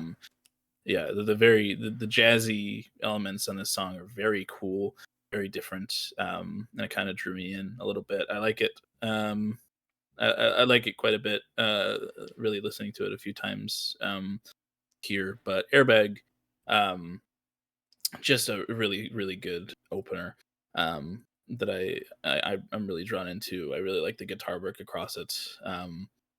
Uh, it's just it really draws me in a lot of every time when I'm going to listen to OK Computer. Mm-hmm. And I just and I think it's, I don't know, their openers and closers are just super good. And Yes. Airbags, like I said, no exception. Um, yeah, so I like Life in Glass House. I think it's very cool, very unique. But Airbag, I like the brrrr, brrrr on the Yes. guitars. Just it's the guitar tones and riffs and everything, just damn good. Yeah. So really really great opener here. Yes. Um, Very yeah, good songs. yes. Ooh. Next, Pyramid Song versus Daydreaming. Battle of the Um, second song on the albums. uh-oh. Pyramid Song, another Amnesiac cut. Mm-hmm. Very vibey. Yeah. Very interesting. And like I said, Amnesiac is probably uh, along with Hail to the Thief, King of Limbs is like my least listened to Yeah. in their stuff. I think that's pretty Um, common for the most part, and Pablo Honey, of yeah, course. But yeah, we don't mention them. yeah, we don't mention her. But, um, but Pyramid Song is very cool. I like the vibiness of it. It's very um, I like the drums towards that come in. Mm-hmm. I like Tom's vocal. Honestly, throughout Radiohead, Tom's vocal performance is really good. I Yes. love it a lot. But this one is very good as well. Um, just a really very good cut off of Amnesiac. Um, but Daydreaming, also vibey, Mm-hmm. very another very just I I'd call this one sad. Would you call it? Oh yeah, Would you call I it would sad? definitely call this one Yeah, sad. yeah. A Wood Shape Pool, like I said, very sad record, and this one's also vibey in a different way. Um, but yeah, I'm a sucker for sad. So and I just in general like A Moon Shaped Pool a little better. So Mm-hmm. I like Daydreaming a little bit more. Pyramid Song, very cool though, and I'm glad I returned to it listening Yes. to the playlist. Yeah, Pyramid Song, absolutely love this track. It's kind of, maybe this is I mean, this is probably a huge hot take from um Radiohead fans, but like I think Pyramid Song's like the only song on Amnesiac that I like love. Like there's Hmm. other songs that I really like, but the Pyramid Song, I do love this track a lot. part of it again is me being a music theory nerd to be like it's actually all in 4/4, you know, like a Oh. little fucking geek. But like, you know, I do really love, like you said, when the drums kick in on this one. But I also think the Mhm. strings sound incredible on this one, and the way it gets into like those climactic moments. It sounds like a James Bond theme at a lot of points. And I think it's really tastefully done. And you know, fits with the slightly jazzier tone of Amnesiac. And it's really cool and should have been the opener to the album, in my opinion. But yes, but Daydreaming, absolutely incredible. This was, like I said, the singles to A Moonshaped Pool were some of my first exposure to it, so I have a lot of warmth towards them. And Mhm. Daydreaming is no exception. This is probably the first song I really, I don't know. I said that about Burn the Witch too. It was the first song I fell in love with, but like Daydreaming is just so cool. And absolutely, like, I don't know, it is a piano ballad and it's one of their longer songs too, but the way the orchestration comes in on this one, and like the piano tone in general, just sounds so icy and cold, but like really beautiful at the same time. Really great piano lines that they wrote for it. And I love how I know I said before that Radiohead never gets scary, but the two times that they do are Climbing Up the Walls and the ending of Daydreaming, which like Mhm. just like morphs into like this really creepy backwards vocal thing mixed with the orchestra like mimicking the exact same effect. It's so cool and I love it so much. Very sad, like you said, very sad, but Yeah. this is up there for me as one of my favorites, absolutely. So it will be Daydreaming for me here as well. Yeah. Yeah. Yeah. Yeah. Oh I'm yeah. thinking, yeah. I'm thinking Biku. Ooh, wee you. All right. Ah, Up next, we have very similar songs here. yeah. We got Creep versus No Surprises. POV, me looking for background indie music for my TikTok. Um, I don't know. Yeah. I mean, there's a lot that's been said about both of these songs at this point. I mean, Mhm. Creep, uh, absolutely everybody, you know, this is still played to this day a bunch, and people know this song. A lot of people only know Radiohead because of this song. Mhm. And you know, some people hate this song for that very reason, but I still think it's a great song. And, you know, it's very relatable in ways. You know, it's relatable in sad ways, of course, in pathetic ways, but that's kind of the whole point of it. Mhm. And I think Tom gives a good vocal performance on this one, and you know, it's pretty iconic the way it gets into that chorus with the dun dun dun dun. You know, Yeah. it's very unique and it sounds great. And you know, I think people don't give enough credit to how well of a structured song it is. And like the bridge, of course, too, with you know Tom belting out those vocals very youthfully, but sounding great on it. Yeah. It's a great song, incredible. And it sticks with people for a reason. And but yeah, no surprises. No surprises here is also a very great song. Uh, very iconic. Love those opening guitar tones to it. Such a, I mean, Climbing Up the Walls comes right before this, and speaking in an album sense, I always love how it goes from super dark and brooding to just this really bright guitar tone at the very beginning Mhm. of this. I think it's kind of like uh, Beatles with "I Want You, She's So Heavy" to "Here Comes the Sun." It's cool. Yeah. It's a cool transition like that. I like that a lot. Anyways, but the song itself is also very, very great. Tom sounds incredible on it. And I love the lyrics to it a lot. Very depressing, but it relatable as well. And I don't know. It's hard to talk about No Surprises. It's just a really, really great song that feels very bright and happy, but isn't. And I don't know. It's just really well structured, really well written, very memorable, and an incredible song. It's hard to, Yeah. yeah. I do prefer No Surprises here. But you Mhm. know, shout out to Creed. Yeah. Creep. It's widely known mostly for its placement in Guardians of the Galaxy Volume 3. Hmm. That's why most people Nothing know it. else. Yeah. Yeah. But I understand the band hating it. I get it. Yeah. That they don't want that sound to be the one that they're known for. It's very different from most of their shit. Hmm. Um, and I get it. But Creep, it's a vibe. I really like Creep. It's a great song. Yeah. um, I love, like you said, like judging into the chorus. Yeah. It's it's just a really good song. I like the performances on it. And yeah, you pay your dues Yeah. to Creep. But no surprises. This is probably my favorite song by Radiohead. Mm. Very Um, fair. yeah, it's just so sad and it's not, it doesn't sound sad a lot of the time, which especially with that super bright guitar tone, like you were saying at the very beginning. But it kind of lulls you into the sadness as Tom starts singing.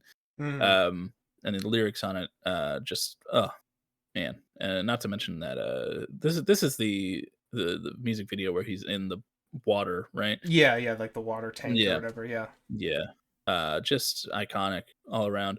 Um, just I really love this song. It's so good, and I've listened to it so many times, and it never ceases to get me a little upset, but I love Hmm. it every time for it. Yeah. So love Creep, but no surprises. Damn. Yep. Um, so Very, very great track. Hard to talk about, but good song. It's one of yes, those that kind of speaks for itself when you listen to it. they really. Yeah. All right. Mm. Next up, we got Nude versus There There. Definitely interested to hear Um, what you think about this one, since Hail to the Thief wasn't yeah. at your forefront.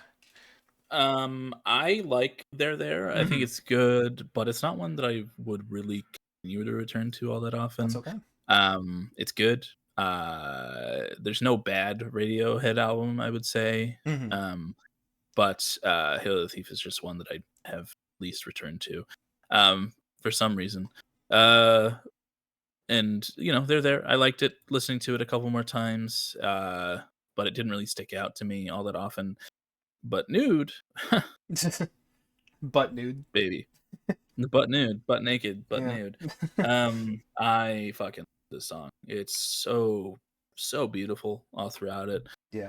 I my favorite part is probably the ending where Tom is just singing up octaves Oh yeah. over across into the end of it. Wailing. Um, Yeah.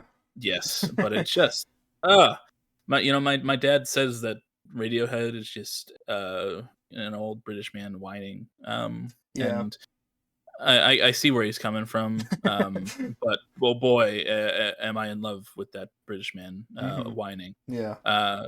because Nude is just so good. Love this track a lot. Probably one of my favorites off of In Rainbows. Yeah. Um, it's just beautiful, and so I got to go with that. But what are your thoughts here? Yeah. I mean, just to give there it's flowers a bit. I do really love this song. I love the way it builds up into that like ending where it gets unexpectedly dark. I think is really cool. And I really love the chorus lyrics here too, of the "just cuz you feel it doesn't mean it's there." Depressing sentiment, but also one that I think is very realistic and relatable a lot of times as well. And I really like his. How many? We yeah, have a shot counter for how many times we say we like his vocal performance, but I do. I really like it Yeah, on this I song. know it's so good. He sounds so good on this track in particular, on "Hail to the Thief." It's like his light vocals above like all these like darker instrumentations or whatever. Um, and the way, yeah, like I love how it builds into like it's like a, I don't know, 2 minute build into like a big explosion towards the end of raucous, raucous rock music. And Yeah, it's really great. I love this song a lot. And it's up there for me on "Hail to the Thief." But like you said, "Nude," very very up there for me on "In Rainbows" as well. Just gorgeous instrumentation throughout here. The strings sound beautiful on this song, absolutely beautiful. And you can't talk about this song without mentioning the bass line as well. I love how just like bouncy it is. It like almost feels different from the rest of the song, but it fits in perfectly. And I love the chords on this song too because I'm a geek, and I love the vocals. Again, the vocals impeccable on this one. Especially for how late it is in their career for his voice to be sounding as good as it is Mm. on Nude. It's one of his peak vocal performances, I think, along with Reckoner, which is also on In Rainbows. He was doing very good vocally at this time, but yeah, no, He hit second puberty. yes, I can. Maybe his puberty got taken away with some of how these vocal performances are. Yeah, he But late stage castrato. late stage castrato, yeah. Um, but yeah, no, Nude is great. Definitely up there as one of their best songs, and I would concur with that pick. So yes, Nude it is, Nude it and nude I is. am. Um, I don't record these podcasts with clothes on these days. I, I gotta I gotta change it up somehow. Yeah. To 256 episodes in, Yeah. gotta You do something different. you put a shirt on just for that visual bit earlier in the episode. Yeah, no, I didn't want to be too crude. So, Yeah. uh, but up next we got Morning Bell versus Arma Police. Ooh, weird one here.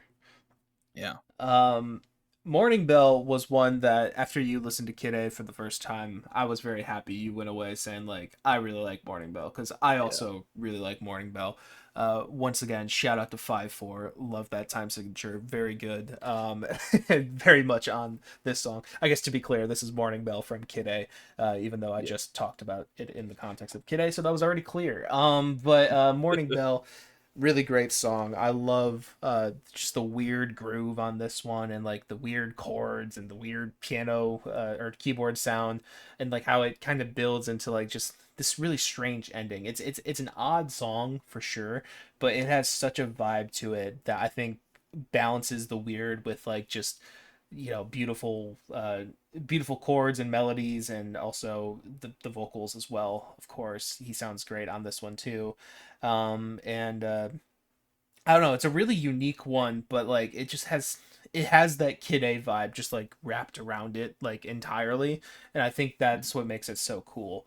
And I love it a lot.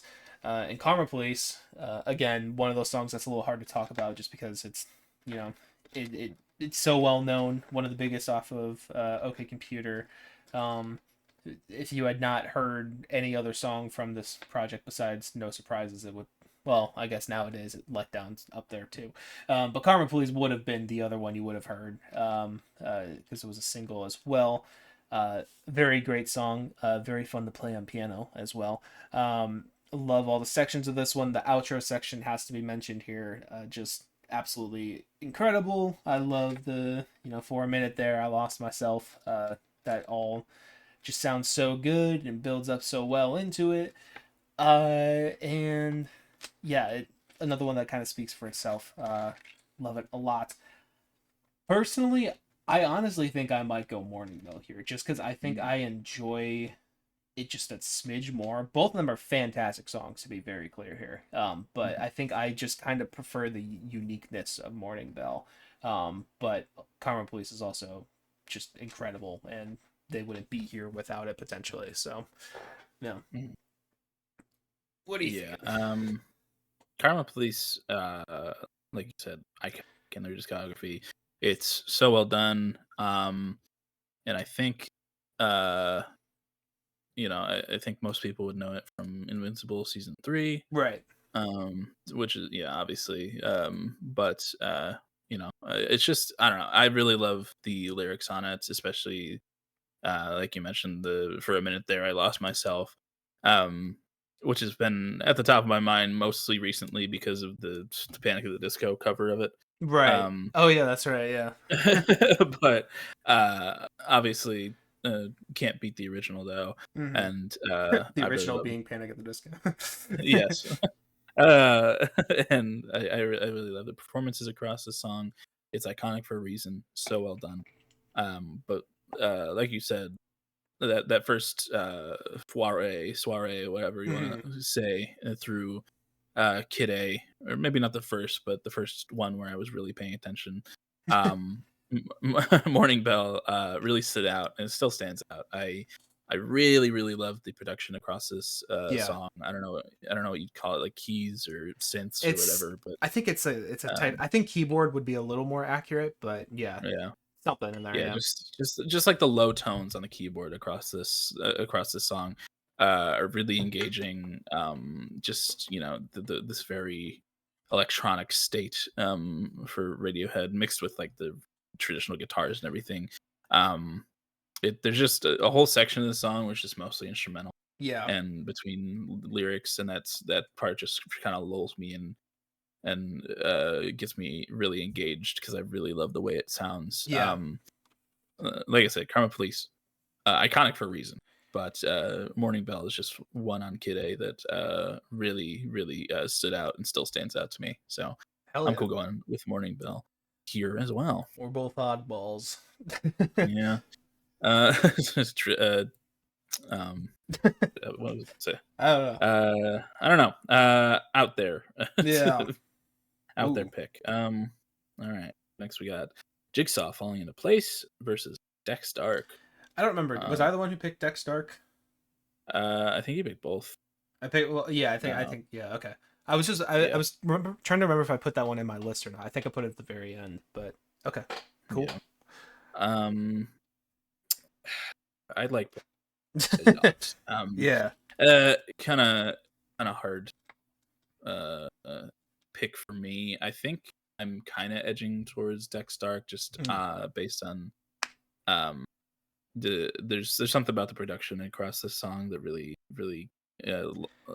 uh, keeps me locked in, and that I really enjoy. It's there's something about, I don't know what it is about it. It just kind of keeps me engaged, and I really like Mm. it. Jigsaw Falling into Place also does that.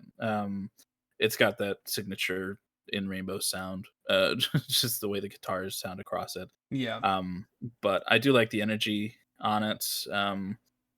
It's faster paced, and it's I don't have a real connection towards like the lyrics and everything, but just Hmm. the feeling of the song, really like it a lot. Both these are very good, but I'm probably leaning towards Dex Stark, but I can be swayed. Yeah. It's okay. Yeah, Dex Dark I think is one of the most underrated Radiohead songs, just period. Like I don't really hear people talk about this as much, like even Radiohead fans. I don't hear them discussing this song in the likes of the Titans. But I think it deserves to be up there. Like you said, I think the production is incredible on here. If you like the production on this one, I think you would really like Björk's Vespertine in particular, because I feel like a Mhm. lot of that sounds similar to this song. But yeah, the way the choirs are on this one are just like haunting. Like it sounds so cold and icy, but then like, the synths and the pianos on it or whatever, just like they bring this brightness to it that are just so cool. And I think that works well with the lyrics too. Um, it like just a lot of really great stuff on here. And I love the way it progresses and goes to the end, like they always do. It gets a little dynamic. And I think the ending section is really cool too. Love the bass lines back there. And yeah, I don't know. It's a really great song that just Mhm. production's great, like you were saying. Jigsaw is unfortunately up there as like one of my favorites just in general. um, like you were saying, I do like how up tempo this one gets, and I love the guitar stuff in there. This is another one that's like deceptively hard to play just because there's a lot of interlocking grooves between the bass and the guitars and the drums and what have you. Um, but I something about the way this one progresses in particular, going from like these lower, like his lower vocals into the higher vocals and then into this big ending section. It just Mhm. works super super well. It's just really well structured, really well paced. And all the parts just sound really great on it, and it's really fun to sing along to. I also don't really have much of, I guess, a connection to the lyrics in particular, but they're still fun as hell to sing for me. And yeah, that ending section in particular just is incredible, and is a peak in Rainbows for me. Well, one of the peak moments. Rainbows has a lot of peak moments, but this one probably would be Jigsaw for me, just by a little bit. But if you're feeling Dex Dark, we can do a tiebreaker, but it's up Yeah, to might you. have to make it interesting. We've been very cordial. We this have been. episode. We have been. We gotta I feel like start hating each other. yeah. All right. Well, All right. Well, what happens when we get to these very fierce disagreements that we have as we do right now? Is we do a little, or that we are disagreeing, just to be clear here. yes. Okay. As we do a little verbal game of rock paper scissors. Or we Well, could turn on our cameras. we could turn on our cameras. I gotta put some clothes on real quick. All right, Me I'm too. good. Okay, so the only thing about this is I'm not sure if. Okay, hold on. If I don't know if this will pick up on the. Let me see. So if I do that stream, is that me down there? Wait, can I see myself? Hello? It's loading in for me. It's loading in for me too. Why is it loading? I don't know. I think I ran into this last time I recorded. I think you have to disable your camera in OBS and just have it in Oh. Record. We'll just do a verbal. We'll do a Okay. verbal. I'll figure that out another time. But okay, verbal game of rock paper scissors. I'll say rock paper scissors, and then this will be Colin, I guess. Making sure he's not cheating over there. Oh, never mind. That's that stream. Yeah. That's Yes, verbal game. All right, ready? I'm gonna say rock paper scissors shoot, and then I'll say mine, and then you say yours. Okay. Rock paper scissors shoot paper. Okay. Rock paper scissors shoot rock. Scissors. Oh, okay. Okay. Jigsaw wins in a brutal battle. If you want to play a game, Jigsaw. All right. Yeah. All right. And then for every consecutive disagreement we have, it'll go back and forth between us. Yes. Okay. Mike got me this time. Yes. All right. Anyway, we got the national anthem versus present tense. You want to talk about this one? Yeah, I can. Yeah. I really love the guitar work on present tense, the kind of high pluckiness of the guitar rhythms across this song is probably my favorite part of it. I really love this song in general. I started to recognize that through listening through this playlist a couple times. Really good cut off of a Moonshaped Pool. But the national anthem is also one that I really started to appreciate more as well. It's just it's kind of weird. It's kind of out there, especially the end with the trumpets going all weird and crazy. But I really like the vibe of the national anthem, and I think we should adopt it as our new one. Yes, I think it fits the times. Yeah, but I along with the trumpets and everything, I really like the bass, the doom doom doom. Oh yeah, across the whole song. The drums are kind of going crazy as well throughout parts of it. But just like it's really interesting and out there for especially this record because it's a lot more electronic. Yeah. It's just like the way that it includes like trumpets and horns and everything. But I like it a lot. It's kind of hard to classify it in any genre, really. Like it's not like it's kind of rock, I guess, but also it's like I don't know, it's very weird for rock. So, it is. And like there's a lot of parts I really like off of present tense, but national anthem is so unique, I feel. And that kind of has my vote here, but I'm interested to hear what you yeah, it's a very odd matchup here in a lot of ways. But I also agree with everything you were saying. I love the raucous energy on national anthem. I think it sounds great. The vocal effects on Tom are a little strange, but that's also kind of the point of it. And the way it devolves into utter chaos and sounding like a circus, it sounds great. And free jazz in a Radiohead song is not what you expect when this song starts, but it works so well, and it fits perfectly, and works with the crazy strangeness of Kid A. Um, Present Tense to me has been one that I've always really gravitated toward. Gravitated towards, is that the, yeah, I think that's the Yeah. right word. I really like just this song and the way that I'm gonna bring up Tom's vocals again, but in this one in particular, it's the way he phrases the lyrics on this one. For some reason, it just like it always sticks with me. Like it just feels like he's telling a story or something. And the way it goes in and out of like the chord progressions is really cool to me too. It's kind of floating in and out of keys and stuff like that, which is really sick. And I think it sounds so subtle and so laid back, but there's just a lot of depth to this one in particular that I have really grown to appreciate in the last few times that I've listened to it. I said Mhm. last few times as if it's been recent, but I've been enjoying this song the last few years for sure. Yeah. But yeah, I personally would probably go present tense here. Okay. But yeah, Yeah. if that's the case, you get your Yeah. wish. Hey, yeah. You get your Uh, wish. I love America. Hell yeah. They definitely, They're yeah. America. American. Yeah. All right. Our last matchup in the first round, we Yes. got exit music for a film versus Sail to the Moon. Damn. Damn. Um damn. Uh man. This is a hard one for me, but I think I do know Yeah. what it has to be. Um Exit music for a film. Once again, only known because of the ending of Black Mirror, "Shut Up and Dance." Right. The that is one of the best needle drops in like that I can think of for a Radiohead song.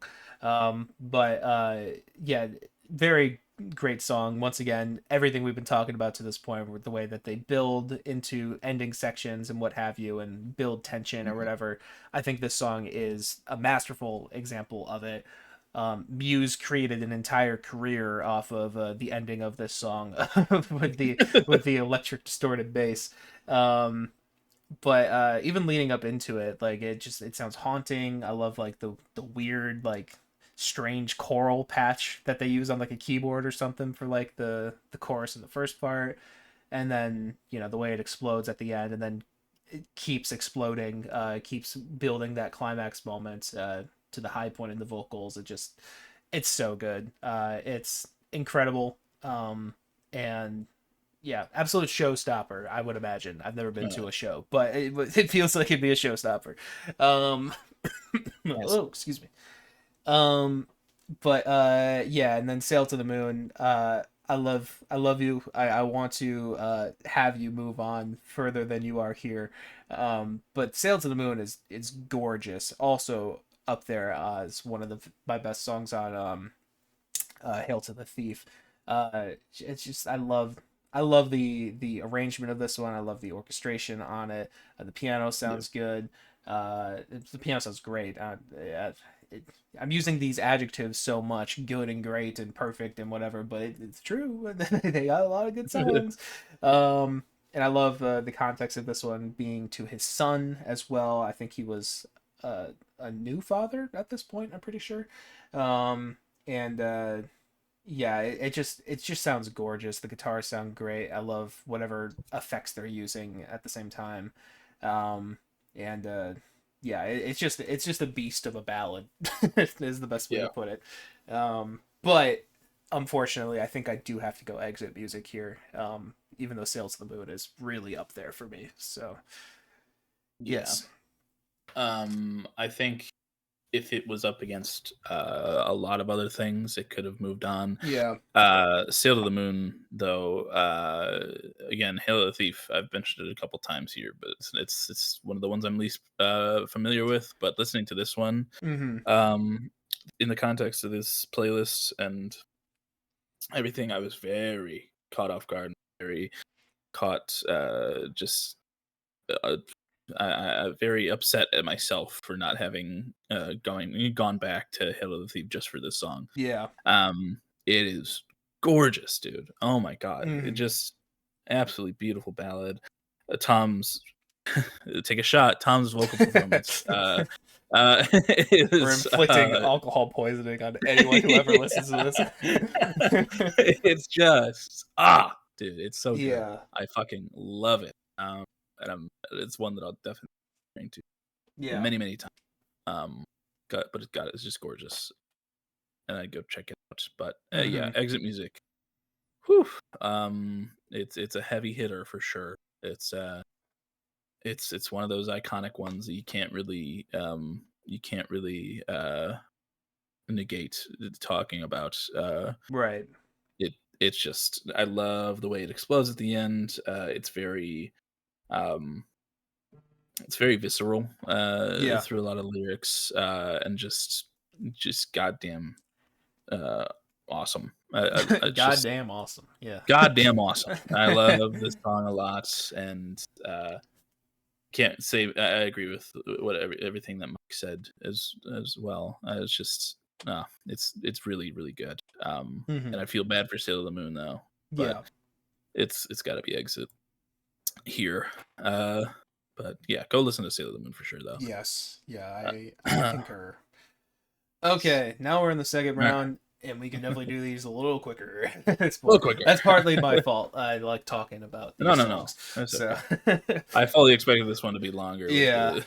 With the resident Radiohead expert. Yeah. Yeah. That's me. But next we got Reckoner versus Burn the Witch. Oh fuck! I said this is gonna be quicker, but damn, this is a hard one off the bat. Quicker for me, it's Burn the Witch. It's Burn the Witch for you. Okay. Yeah. These are very close to me. I think just based off of my personal connection to it, as I was talking, Burn the Witch was one of the first ones for me, and Reckoner is somewhat of a more recent, I really like this song. So I think I just have deeper personal feelings for Burn the Witch. And I get hyped as fuck whenever it comes on. So I think it also is Burn the Witch for me here. Yeah. By a very slim margin. I'm gonna have to start cutting my children off, or whatever the saying goes here. Yeah. Up next, Everything in Its Right Place for Weird Fishes RPG. This is a little harder. Yeah. Actually, I think it's slightly easier for me personally. Oh, okay. A little harder for me. Yeah. These are very, very close to. They are close. They are close. But I think earlier on in my Radiohead listening, I would probably go Fishes, but I think right now, Everything in Its Right Place is where I'm at. And right now, I'm personally feeling Weird Fishes, to be honest with you. Oh, that all right. Just both incredible songs, to be very clear. But yep, that one would go to Weird Fishes. It is a Weird Fishes, and I'm okay with that. Yeah, perfectly okay with that. This one hurts. Yeah, Big Plastic Trees versus How to Disappear Completely. Unfortunately for me, this is an easy decision. It is How to Disappear, but holy shit, flaky plastic trees, flaky plastic trees. Very, very, very, very incredible song.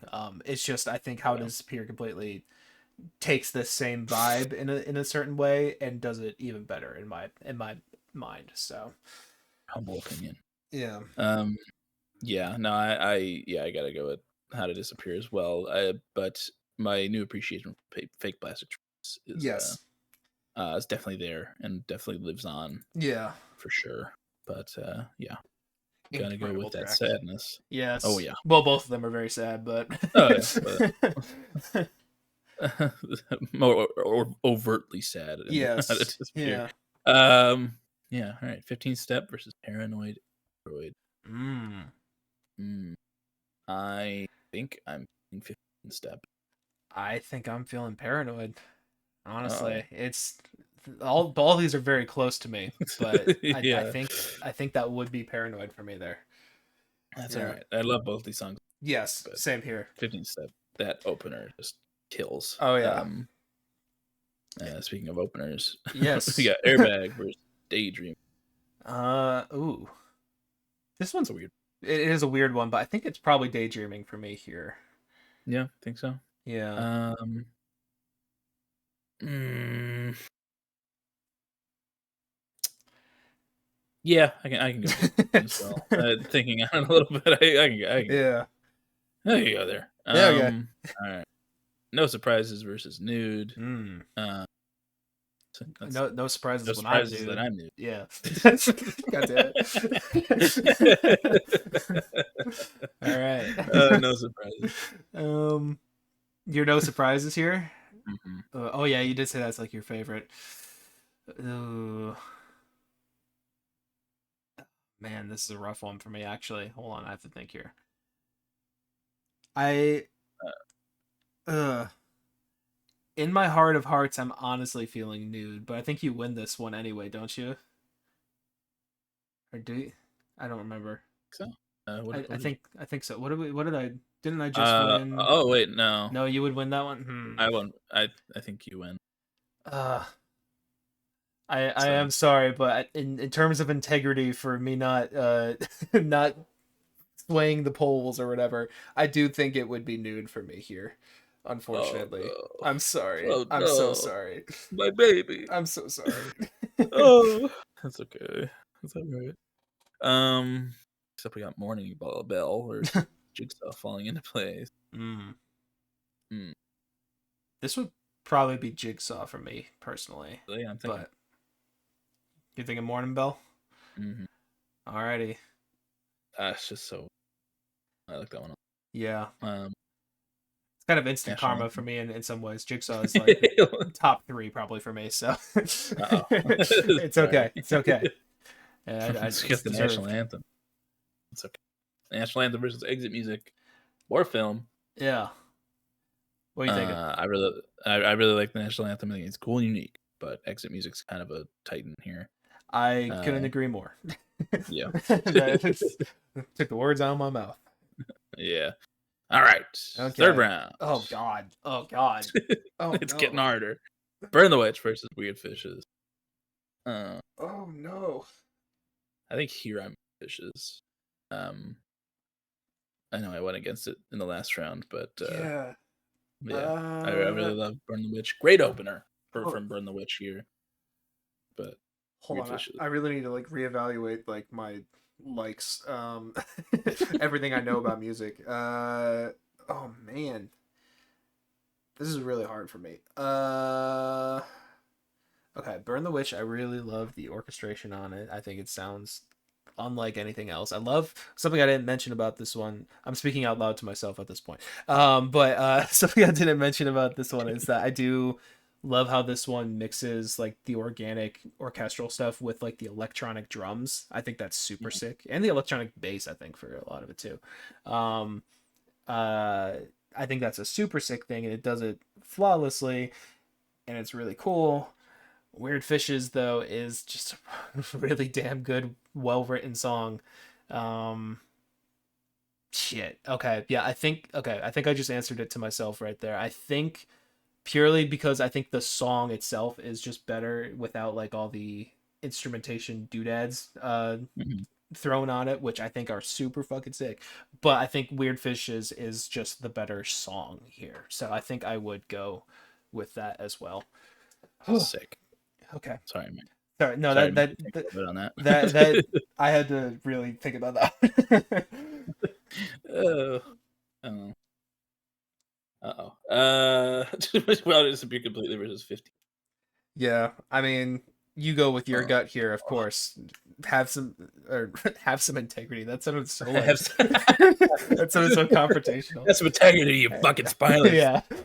Uh, For me, it would be How to Disappear, but do what's in your heart of hearts. I don't know. It's hard.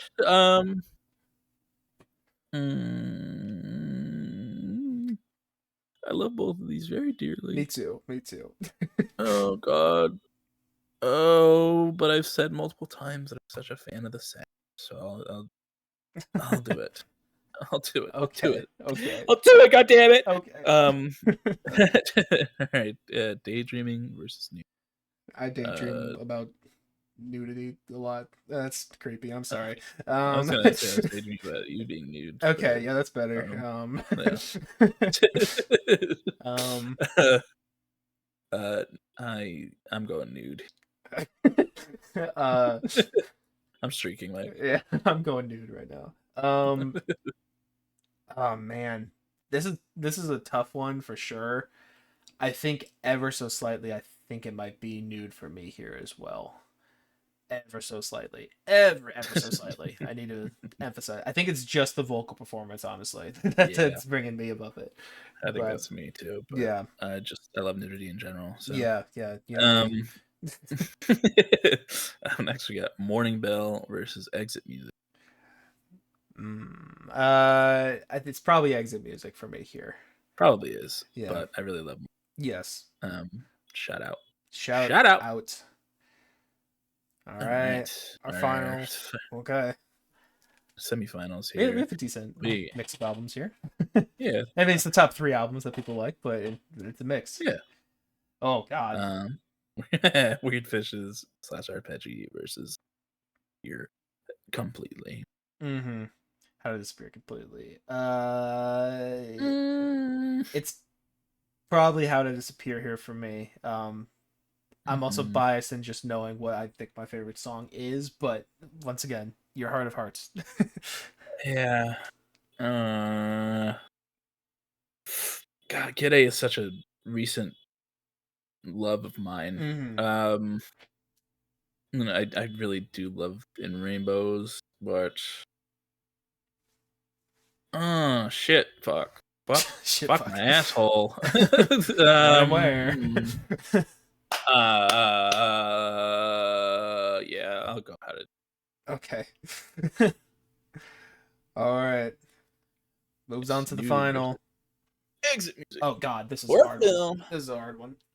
It is, but oh boy, I think I'm feeling nude. I'm feeling a draft down there, Mike. Yeah. I think it's nude.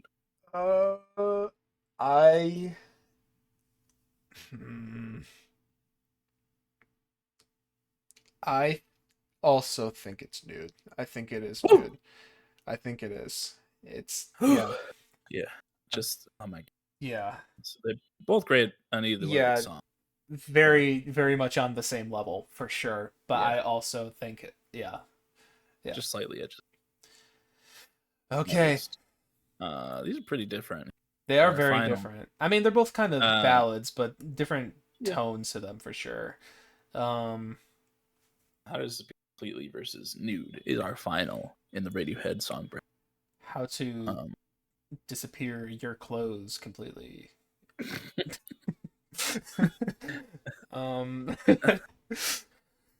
Okay. Unfortunately, I think I do know my answer here. But you probably know my answer too. But for me, it would be How to Disappear. But what are you feeling? What's in your heart? I think it's Nude. I think. Okay. Well, when this happens in the final, we get another rock paper scissors, and this barely happens in the final. I think it's very rare. Don't we do this out of 3? I think we did this out of 3. So. Yeah. Okay, so we're gonna do that rock paper scissors again, but out of 3 this time. Best out of 3. Are you ready, sir? I'm so ready. Okay. Rock, paper, scissors, shoot, scissors. Rock. Oh, okay. Colin takes first. Right. Okay. Rock, paper, scissors, shoot, paper. Scissors. Ah! Okay. Complete lead there. Nude wins.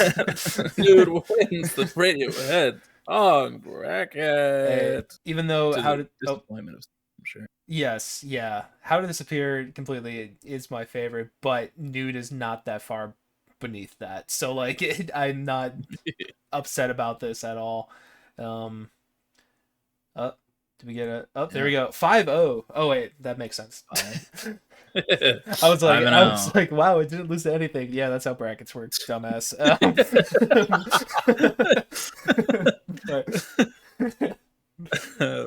But it was a valiant battle. It was. It really was. Little upset about no surprises not being knocked out there. Yes, but I'm sorry. I'm sorry. Hey, it's all right. You did you did it to me at the very end too. So, So yeah, yeah. that's our winner for the Radiohead song bracket. Hell Um, yes. Nude. Yeah. Is there a Be car that's celebrating. sorry? Is there a car that's just been beeping for like the last like 2 minutes? There sure has. Awesome. There That's sure sick. has been. That happens quite often. Yeah. Especially at night. Yeah. You can only kind of hear it. I just like kind of clocked that that's been there for a sec. Yeah, here Yeah. I'll turn. I can turn off my noise suppression. It's okay. So you can hear it You're all good, man. constantly if you want. That's your cross to bear. But, yeah, that was the Yeah. bracket. Took a while, but was good. It sounds like you got some. I was able to put you on to some of my favorites, Radiohead songs. Some that maybe slipped under your radar the first times we listened through. Mhm. So, hell yeah. Yeah, you're like I said, you're the resident Radiohead expert, so I gotta Yeah. trust your opinions and Yeah. take them to heart a lot of time. Hey, It usually pans out. So. yeah. Like I said, I'm just so happy that we both relate on the Morning Bell Love, because that's another one of those songs, Yes. kind of like Dex Dark, where like I think that's an incredible track, but people don't really like talk about it as much as like the other big songs from them. So Mhm. like when you said that was like one of your highlights on there, I was like, hell yes, I love that song. It's so good. But yeah, Yeah. love having moments like that. Also, I listened to the playlist, I think pretty much incomplete once. But like I was listening to them in like headphones for the first time in a while. Like most of the time when I'm listening to Radiohead, it'll be when I'm driving. So getting to hear all the production stuff again and being like, oh, this shit sounds so fucking good, Yeah. was definitely very nice for me as well. But Sick. hell yeah, I think we're good to wrap up here unless you Yeah. unless you've got anything else here. I got nothing. Okay. Well, you were up for song of the week first, so Yeah. And I hate to add to an artist that has a lot of songs already on the playlist. it's okay. I'm but probably gonna do it too.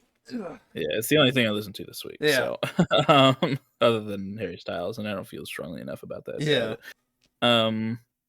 But I think that do we have I don't think Nude is on there. Nude Um is not in there. We don't have anything from it. Rainbow's in there, actually, which is kind of crazy. well, let's change that right now and go Okay. with Nude by Radiohead. All right.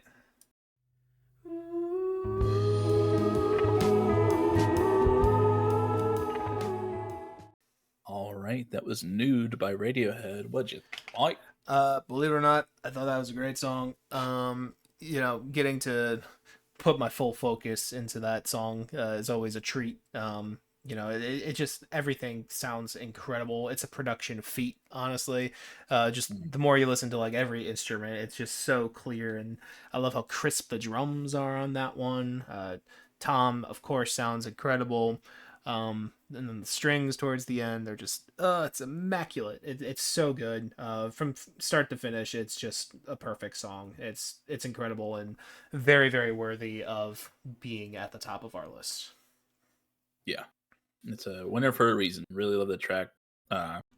Take another shot, guys. Yep. His vocal performance on that song is fan-fucking-tastic. I just love it, and In Rainbows is such a good album all throughout. So go listen to that for yourself. Go listen to that whole album for yourself. Yeah, It's so good. absolutely, so good. Yeah. What do you got? Well, I was thinking. I mean, I also didn't really listen to much this week, and I'm in the Radiohead mood now, so I'm also gonna pick a song from him. It's okay. We'll give him some more. I think I'm going to go with an underdog that got cut out in the first round, unfortunately, and one that you were saying you also really grew to love in this listening. And I'm going to go with Sail to the Moon by Radiohead.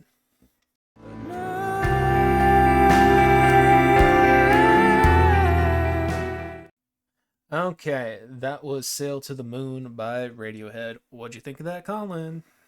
That new appreciation for that song is Yeah. very warranted. Yes. It's just gorgeous, dude. Something I hadn't really I guess noticed or really paid attention to is I really like the very ending of that song with like the Mm-hmm. weird distorted effect going on with the really high piano little plucks there. Just a really cool way to close out that very vibey, atmospheric, beautifully sung song.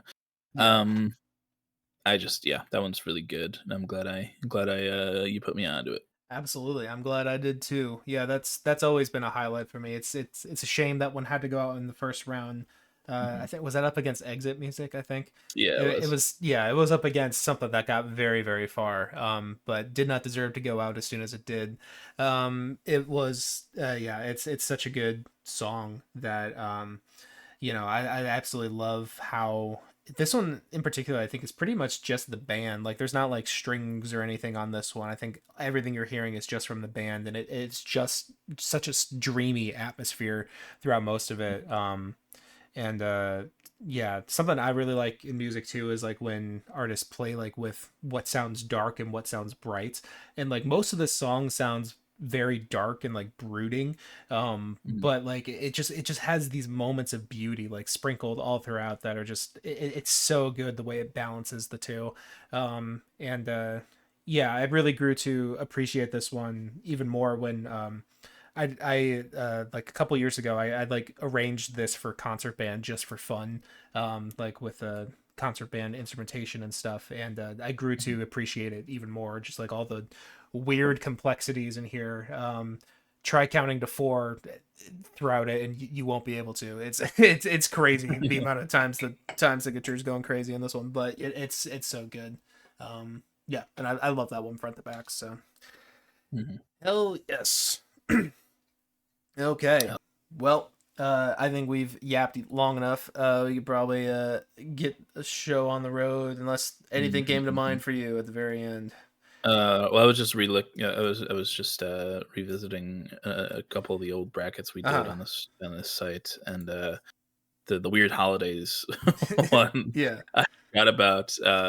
But I love pickle time week versus gay uncle's day. I forgot about That's so good. I forgot that. about that too. That's a oh What ended up good stuff. winning that one again? It was like a Mother's Day or something, right? Or No, pickle time week one. oh, okay, pickle time week.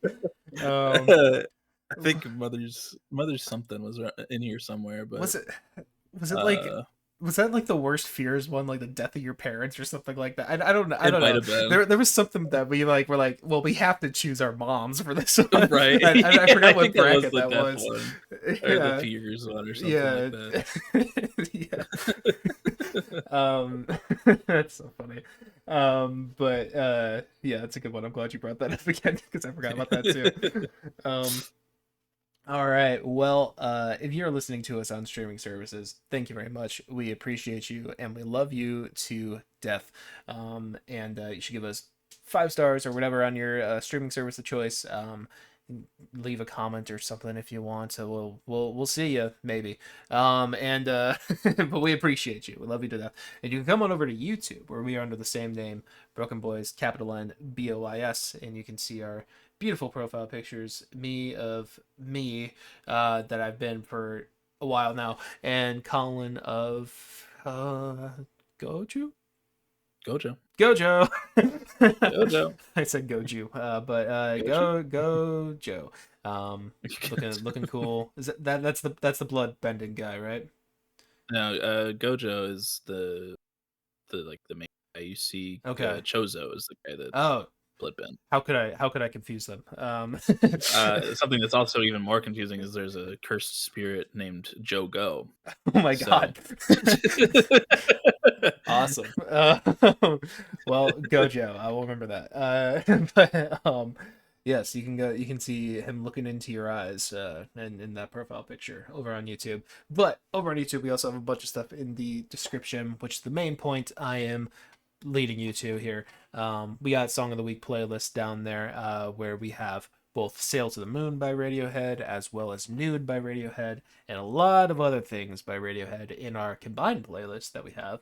But we also have individual playlists for me and Colin.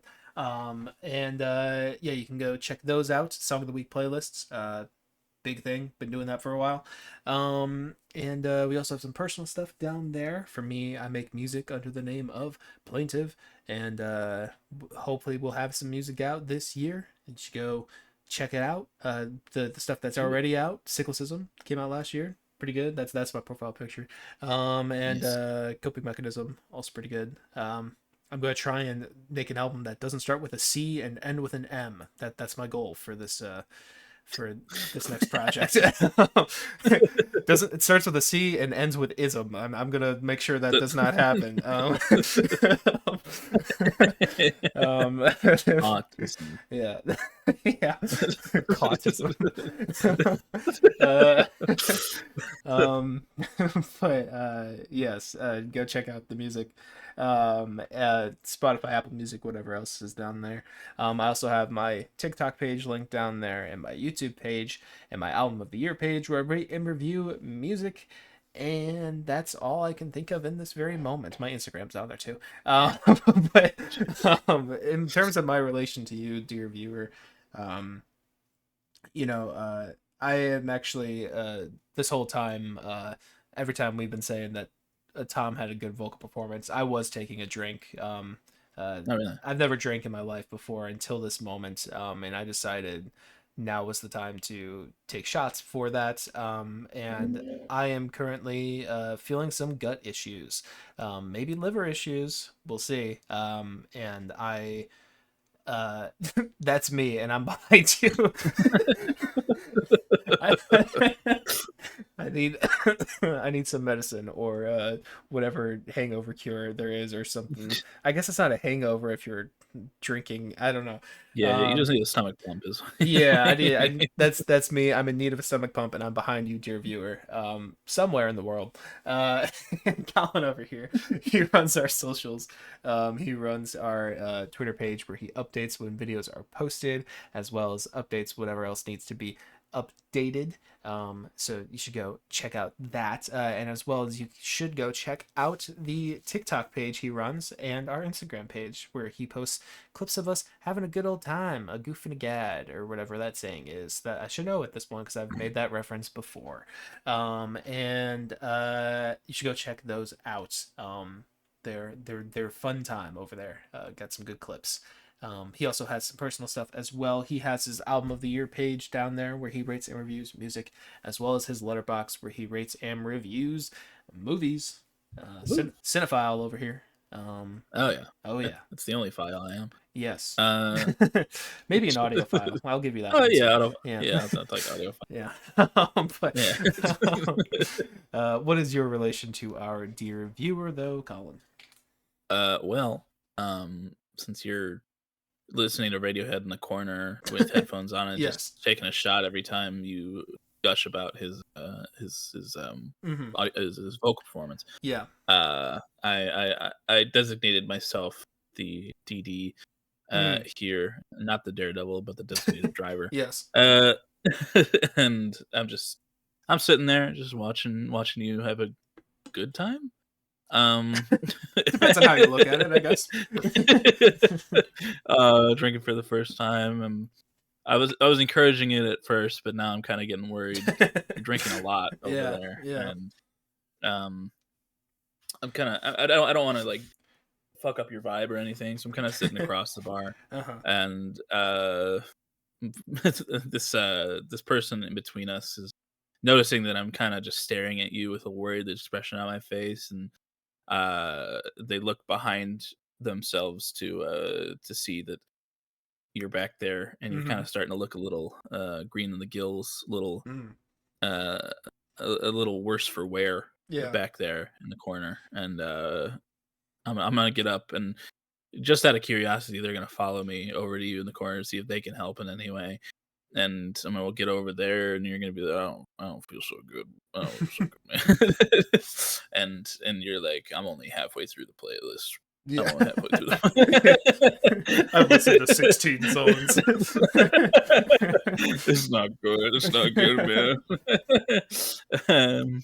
And I'm gonna be like, okay, well, we'll get you to the ER, get a stomach pump.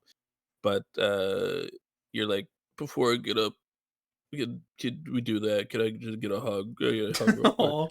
And and I'm gonna be like, "Of course, of course." And our dear viewer who has now recognized us in this dark bar in the corner here is so excited to see us, but is a little worried about their second favorite podcast co-host. Mhm. As you've drunken yourself into a stupor here. Yeah. And but before we leave, they did ask us if they could get a love cage while I give you this nice hug. And of course we have to oblige. Mhm. What else are we Of supposed to course.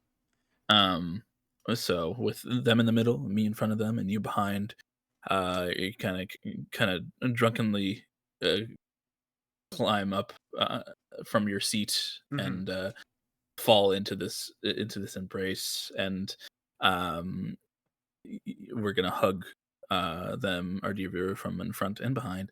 And I'm gonna look at you, but since you've got alcohol on the breath, Mhm. and it'd feel a little weird to kiss you on the mouth right now, Yeah, yeah.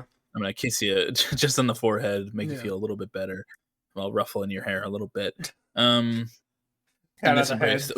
that we a little pat on the head, Yeah. yeah. And in this embrace that we like to call the love. And if you would like your very own love cage, all you must do, dear viewer, is drop your address in the comments below, and we'll find you. You won't know when, you won't know where, but we'll find you and give you your very own love cage. Yeah. So drop that, Addy, Damn straight. Colin's a very good DD. He takes care of me when I get drunk all the time. all the time. All the time. Um, But that, we'll yep. get you help. Yeah. Thank you. DD to AA. All right. That's better than the closer I had just a second ago. So thank you for leading me there. So I'll catch you next time. And whatever we do next week, talk about stuff and music. All right. All right. Perfect. Bye bye, Bye everyone. bye.